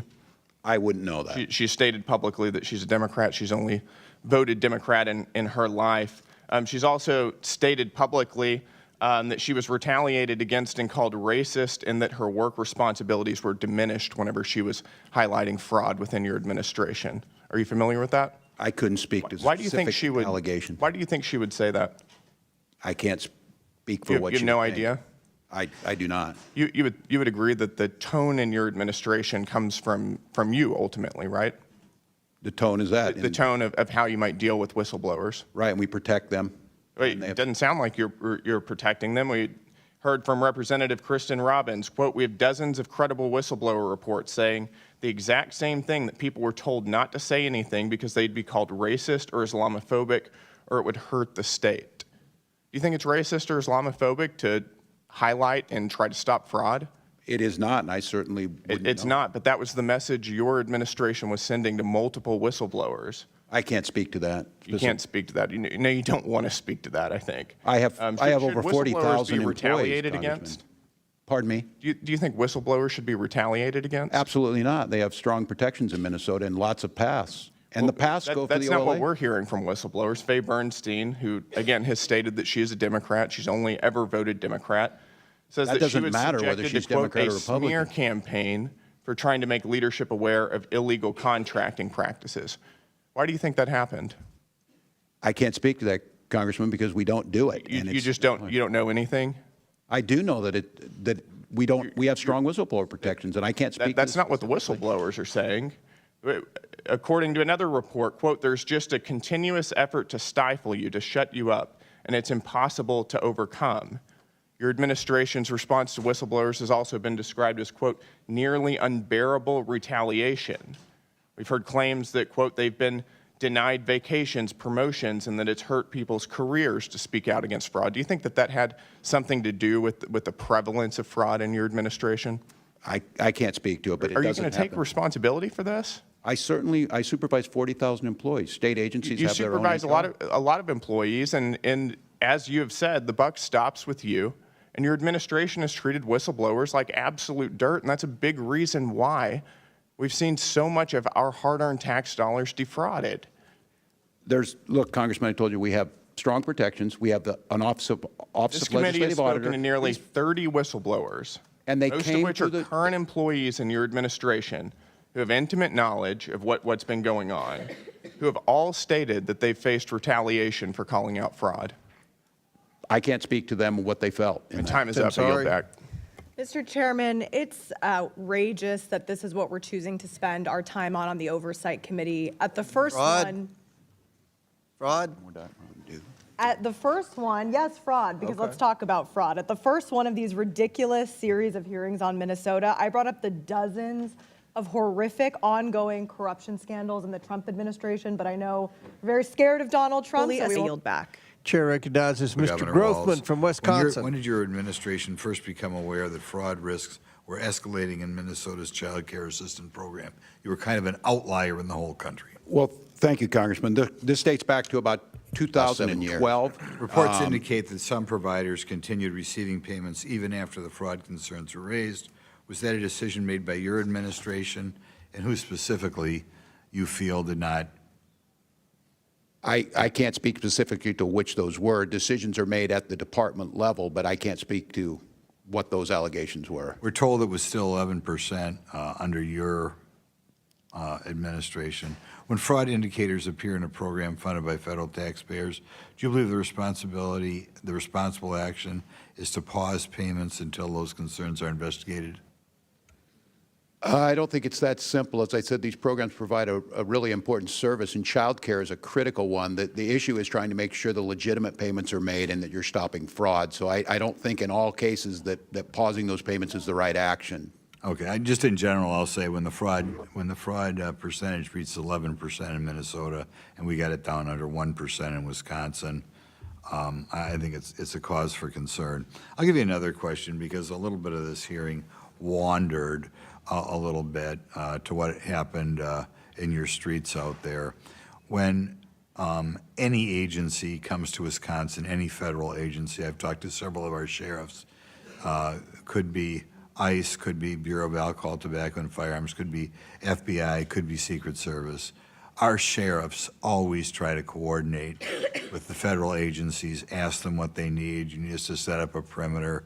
Can we help you by transporting people to the local jail? Do you just want some squad cars parked around to presumably keep troublemakers at bay? That was not done in Minnesota like it's routinely done in certainly all the. I don't think that's a correct characterization. I think Tom Holman indicated that those things do happen and have been happening. During the time in which you had the serious riots, or whatever you want to call them, in Minnesota, I believe that you did not reach out for your state law enforcement to help out federal law enforcement, in part because you're a sanctuary state. And that is incorrect. Tom Holman indicated we are not. I don't know what to tell you, Congressman. We did. We want to cooperate. That's not what you saw on the streets. Right. We did not see cooperation. You saw ICE agents shooting people in the head. You saw little children being drug out. You saw ICE agents indiscriminately throwing smoke grenades. And I think what the world saw was peaceful resistance and a defense of their neighbors. So this is not about immigration reform. This was about an untrained force that came in, not with the intention of immigration. I would say that you did not have the interaction between local law enforcement and federal agencies that is routinely seen around the country. Thank you. This is a president who has turned the White House into an ATM. And in Trump's Washington, the fastest path to a pardon or a position is to donate to Trump's ballroom or inauguration. Last year, the Trump family added billions to its net worth through pay-for-play schemes and corrupt deals. Last month, the president surged ICE into Minneapolis in an abusive operation that led to American deaths and repeated violations of constitutional rights under the First, Fourth, and Fifth Amendments. Also last month, The administration struck shady oil deals after the administration invaded Venezuela. 2 weeks ago, the president blocked a Michigan bridge from opening after he was reportedly lobbied by a wealthy businessman who owns a competing bridge. Last week, the president launched a war on Iran without the consent of Congress, without an imminent threat to our safety, and without any plan presented to the American people. And right now, hour by hour, this administration is engaging in an active and egregious cover-up of the Epstein files. Yet today, my colleagues on the other side of the aisle are once again showing they are more interested in partisan politics than good governance. If you are serious about fraud, you investigate it, you prosecute it, you strengthen safeguards to prevent it. What you don't do is weaponize it. You don't denigrate entire communities with racist smears. You don't unleash abusive enforcement actions that undermine trust and due process. You don't illegally cut off all Medicaid funding, which will lead to innocent and sick Americans dying. And you don't fire inspector generals and push out career prosecutors actively working to defeat that fraud. Never in my life have I seen a greater disregard for the Constitution, for the rule of law, for the carelessness for human life and basic human dignity and senseless cruelty than I have seen in this administration, whether that is at home or abroad, and they can't answer the most basic questions about why. And meanwhile, people who should be investigating these crimes are partying and drinking on taxpayer dollars. We've got the U.S. DOJ AG refusing to release the Epstein files or even acknowledge their basic human dignity.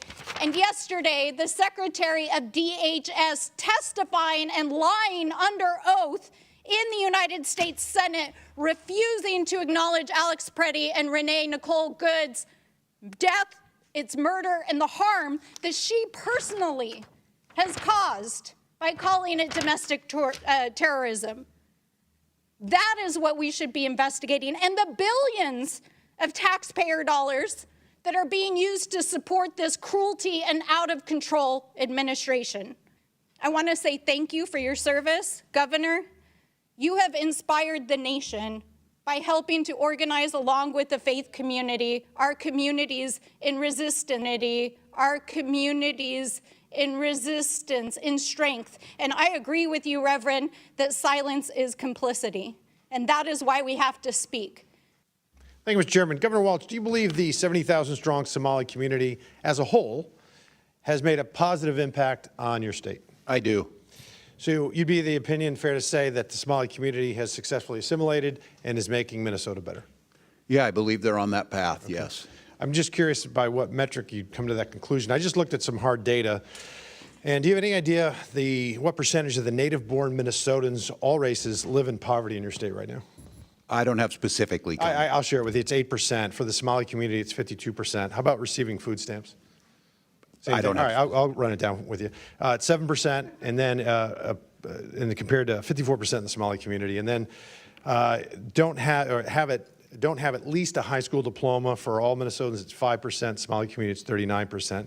One family member at least on Medicaid, it's 18% for Minnesota, 73% for the Somali community, and receiving welfare of some form, it's 21%. And it's 81% for the Somali community. Governor, do you happen to know what the percentage is of all those who have currently been charged in this staggering social services fraud scheme were native-born Minnesotans? What percentage? I do not have that. I think it was 85 out of 98, which comes out to 13% Minnesotan and 87% Somali Minnesotan. So I think this is an instance, perhaps, of where woke gets slapped by data. Governor, there's been billions stolen over 7+ years right under your nose, and really there's only two explanations. It's either you were in on it or you weren't smart enough to see it. It's either criminal negligence or wild incompetence. And the only way this kind of fraud can reach this scale is if there's people in power that are colluding and collaborating and willfully blinding themselves to the realities around them. And in oversight, when we do investigations, it's rare for us to have whistleblowers because they face retribution and punishment and resentment, and they can be ostracized, and it's difficult and it's uncomfortable, and sometimes it's even dangerous. So when we have when we're having an investigation and we have even a couple of whistleblowers, it's very valuable to us because they provide invaluable insight. Do you have any idea how many whistleblowers are working from Minnesota or working with the Oversight Committee? I do not. We have our own strong protections in the OLA, the independent. Well, it's 30. I mean, I haven't seen that in 5+ years in Congress, 30. Governor, on September 16th, 2025, did you announce your reelection bid? Pardon me? On September 16th, last year, did you I don't announce know the exact date. In September, roughly the fall last year, did you announce you're running for governor again? Yeah. I believe that's correct. Okay. And then I think you said in your quote here, we've made historic progress, but we're not done yet. And then just 3.5 months later, on January 5th, you dropped out. I got to ask you why. I mean, were you tired of making historic progress? No, Congressman, I think I've done the job for 2 terms, and I said talking with my family, and I said I want to focus on doing the job, not running. Didn't have anything to do with this epic, historic, awful fraud?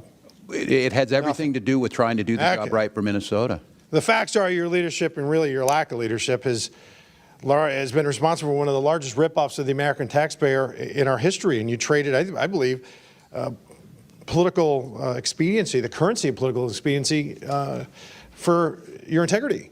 And, you know, Mr. Chairman, I don't know if you know this, but it's been widely reported that in 2008, when Barack Obama was choosing his vice presidential candidate, he had 3 criteria. He wanted to make sure he picked somebody that wasn't as smart as him and had less talent and charisma and couldn't possibly outshine him, so he picked Joe Biden. And then Joe Biden in 2020 used the exact same criteria. He wanted to make sure he picked somebody who wasn't as smart as him, had less talent and charisma, and wouldn't outshine him, and he picked Kamala Harris. And then in 2024, Governor, I think it's very evident why Kamala Harris picked you. The talent pool, Mr. Chairman, Mr. Chairman, the talent pool isn't just shallow, brother. We have hit the shore. And I yield back. Walz, we already know that the Minnesota Medical Assistance gives taxpayer dollars to people that are not here legally, illegal aliens, and we know that in large part, your sanctuary city policies or sanctuary state policies have exacerbated the fraud that we are seeing in Minnesota. We know that just from conservative estimates alone, that during the Biden administration, we had an estimated 15 million people come here illegally.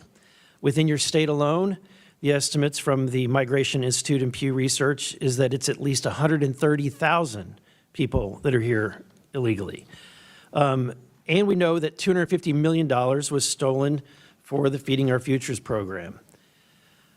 Are you familiar with the fact that those working for the program and individuals later convicted of fraudulent crimes met with Mr. Ellison in the what has been talked about, the recorded conversation? I believe the Attorney General just testified to that, yes. It was a 54-minute conversation, and in it, the conversation was recorded as an audio file secured by, there was a request to get that information. He can clearly be heard pledging his support to individuals who would soon become his family's campaign donors and later Feeding Our Future criminal defendants. The ask occurs around minute 43:30. Specifically, the request for him is in the AG's statutory role as the attorney for state agencies to intervene on behalf of these frauds. And at 44:26, Mr. Ellison assures the fraudsters, quote unquote, "Of course, I'm here to help." And at 45-minute mark, he says, quote unquote, "Let's go fight these people." These people meaning the agencies that were looking into the fraud. Have you listened to this audio? Today was the first time I've heard it. I'm familiar with it, and I don't know if I can validate that characterization. If this is true, do you have concerns? I'm not going to speculate on like I said, I can't characterize what it was. Certainly you've heard the allegations that that Mr. Ellison was working with individuals and that people were trying to reach out to him to try to avoid any kind of prosecution? I don't know if I would characterize it like that. I couldn't do that. How would you characterize it? I don't know. I wasn't there. I just heard the clip you had. How much fraudulent money has been recovered? Oh, I don't have the number in front of me, but I've heard the highest number is 80 million. I mean, that could be. I can't verify that. So it's reported that it's at most it's $80 million, and as we know, the amount that has been attributed to fraud in Minnesota alone is estimated. I think on the low end, the conservative side is $9 billion. I think the Trump administration says $19 billion. Congressman, I don't see anything to show that, but what I've acknowledged is $1 is too much. I think the local people and the folks who are taking count of this show it just at about $271 million. Do you think the effort to return the money has been successful?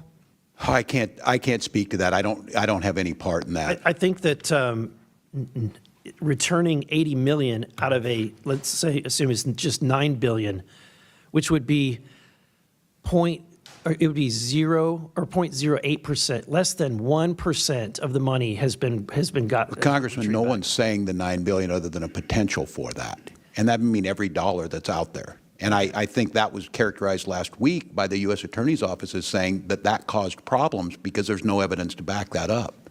But I want to be clear, that doesn't make it any better.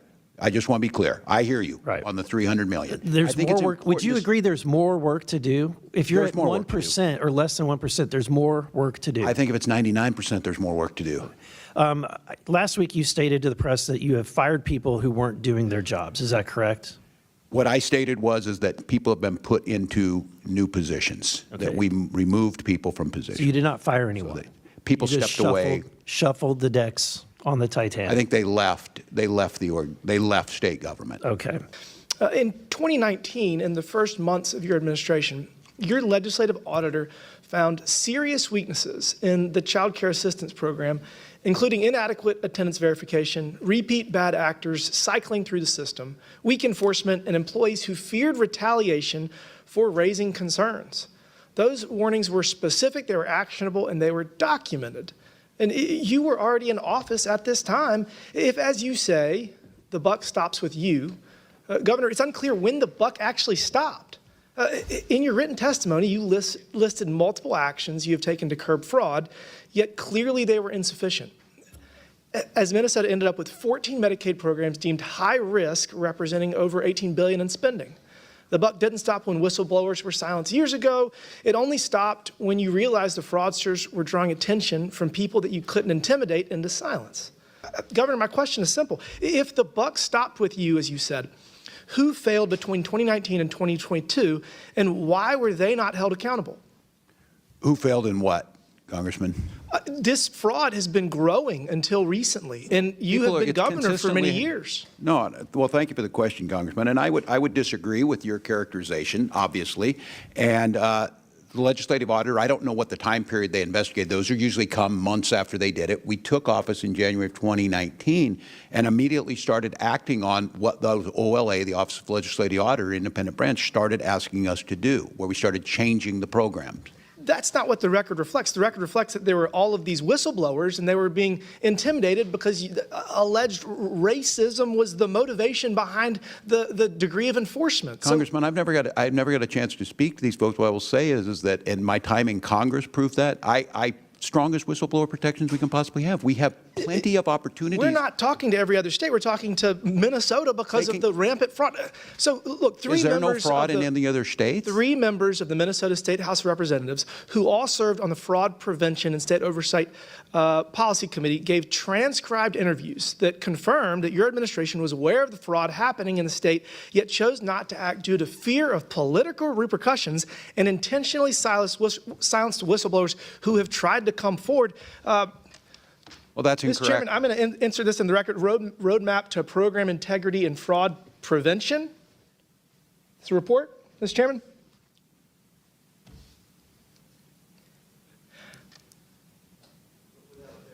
Thank you, Mr. Chairman. This report relays that several current and former Department of Human Services employees have described messaging from DHS leadership that emphasize compassion over compliance. So the former leaders have said that DHS should be guided by 70% compassion and 30% compliance. And then in 2023 DHS public presentation, leadership encouraged employees to embrace a 60-40 mindset. Again, that's 60% compassion and 40% compliance.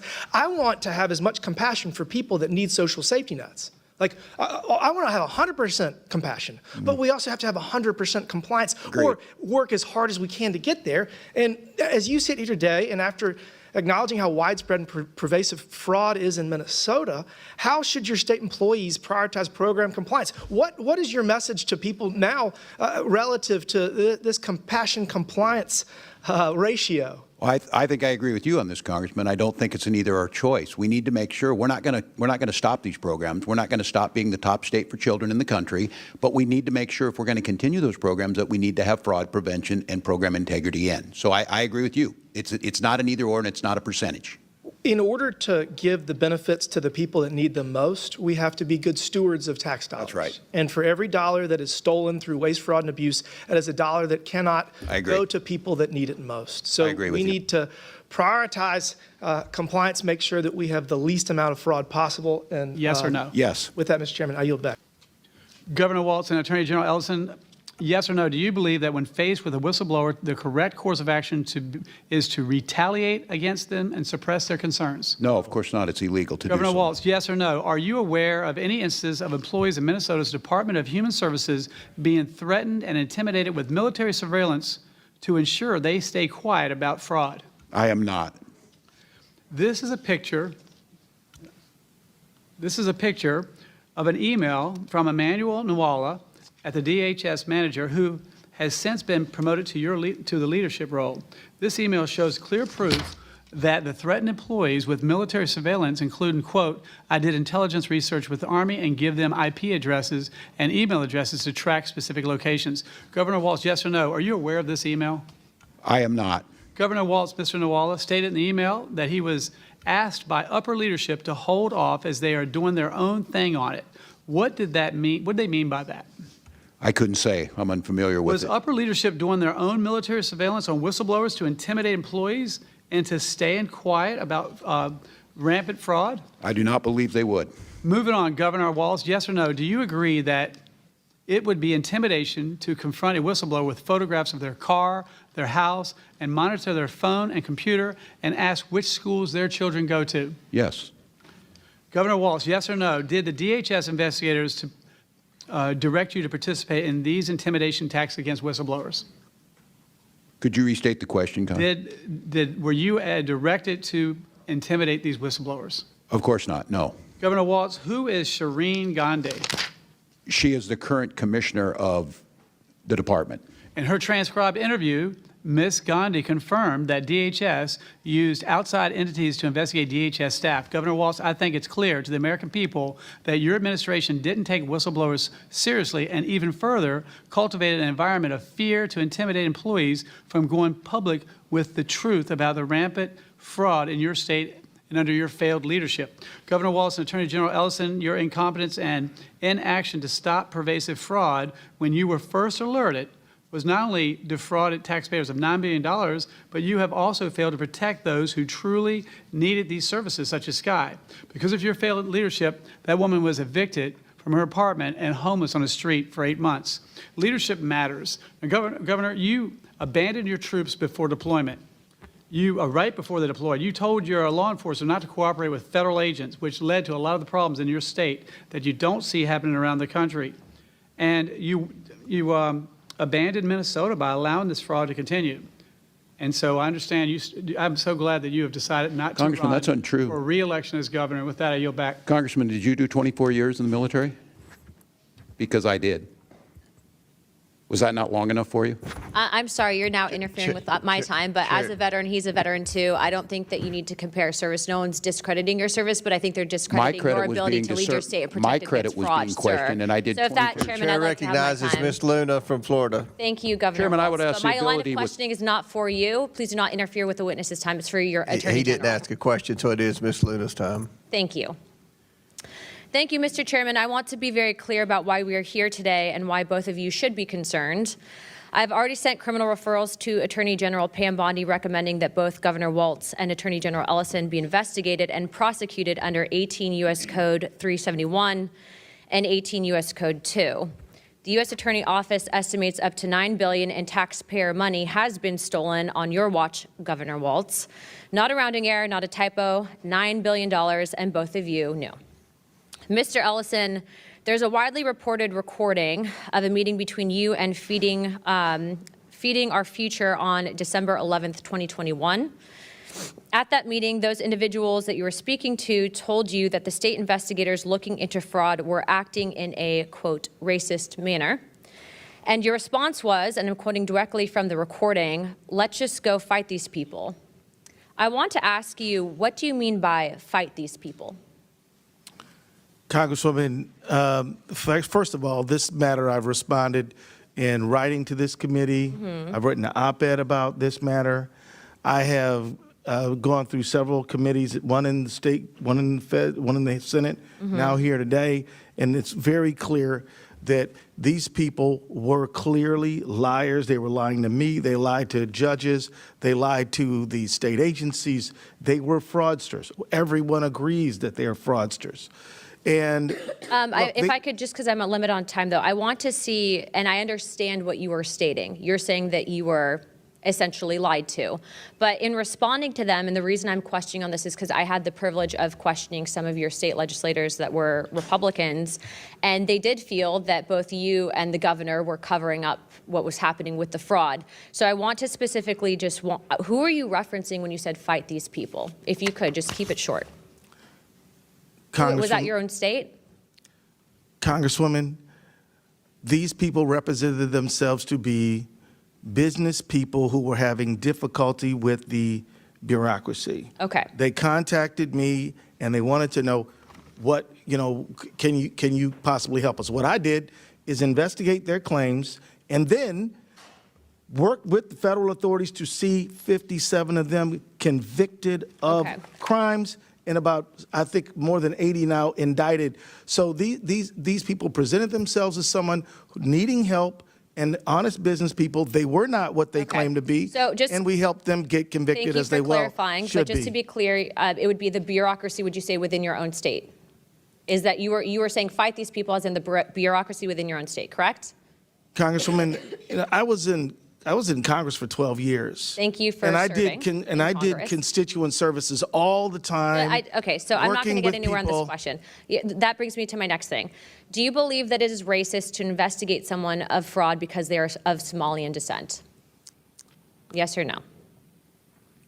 Ma'am, I believe that anybody who commits fraud of any background should be investigated and held accountable. Okay, well, I would actually agree with you on that one, so thank you for clarifying. But to be clear, those individuals that you told the Department of Human Services were basically, it was racist than if you were looking into it for fraud. You took that meeting, you made that promise, and then it turns out that the billions of dollars in fraud continued. And I hate to bring this up because I am a parent, but your own son also received donations from those same individuals. Imam Omar, the man that you invited you and is listed a partial owner of an entity that was used to launder over $40 million in Feeding Our Future funds. I would say that you did mislead the public. Whether or not you at the time realized what they were up to, the fact is that you were then presented with the evidence, and it does feel, and according to your own state legislators, that you did not take that seriously enough. In my opinion, if you have that— I would disagree, ma'am. I'm telling you what my opinion is. I don't believe that that was a question, but I do believe, based on the recording, based on the fact that you were personally tied to it, and based on the fact that your family then had ties to it as well, seems a little sus. Aside from that, though, you're telling the American people essentially that maybe you didn't know about it when dozens of your own employees were afraid as being labeled as racist or Islamophobic if they stayed silent. And so I just want to be clear about something. You've stated and you agree that anyone should be investigated based on, regardless of their background. But the fact is that your own employees came forward and were actually afraid of actually looking into that fraud because they did not want to be labeled as Islamophobic or as maybe xenophobic. So you dismiss this, as President Trump said, as politicizing the issue, when $9 billion is not a political talking point. It's an embarrassment. The American people see what's going on, and this is fraud. I would say, and I would also advise the Attorney General to look into our criminal referrals. I do not believe that you guys could say that you didn't know what was happening, because frankly, even if, let's say, giving you the benefit of the doubt, you might not have known, you guys still chose to turn a blind eye to it. Minnesota as governor. Were you concerned about the political consequences within the Minnesota Democratic Party's voter coalition? Did that lead to you making that mistake? Because trying to listen to the answers today and come up with a conclusion as to why you would turn a blind eye to this for so long, when so many people from your partners in government across the aisle, but also people at the street level, saw this fraud going on in plain sight. Well, we did not, and I know that the rest of the country saw this recently. And what I would ask you, Congressman, is what benefit would there be to that? Just assume there's no ethics involved, which I have a long history here of doing that. There's certainly no benefit in taking money from programs that I've advocated for that make Minnesota the best state to live. And so we worked it from the beginning. And look, these folks continue to move. They're a moving target.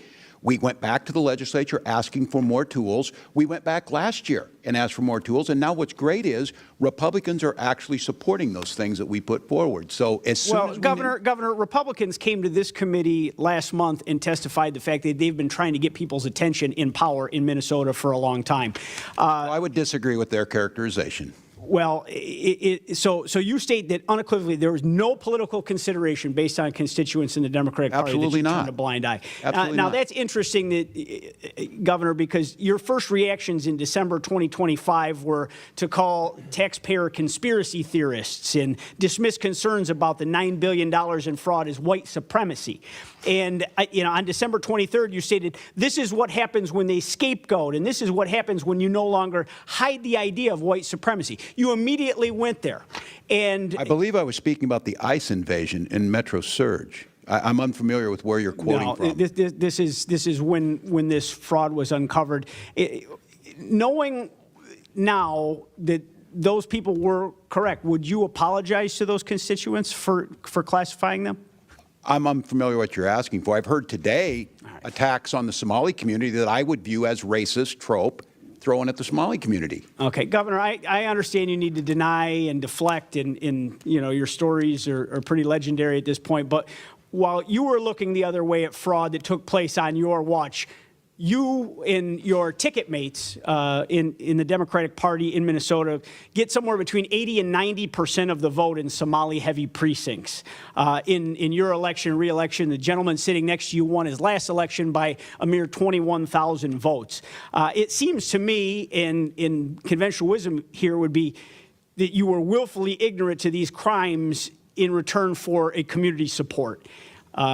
That's totally false, Congressman. That accusation is totally false. I won by, 10 points, hundreds of thousands of votes. He won by 21,000. But that accusation, throwing that around, we came here to help and work with you to try and find solutions to fraud. We're talking about $9 billion in fraud. Your entire state budget's only $65 billion. I mean, this is a massive. You have the spreadsheet on that, Congressman, on the $9 billion? You've rattled off about 10 different numbers today. You clearly don't have a handle on the numbers either, and you need a serious accounting effort in the state of Minnesota right now. Okay, Congressman, I've given you the numbers to the best of my ability.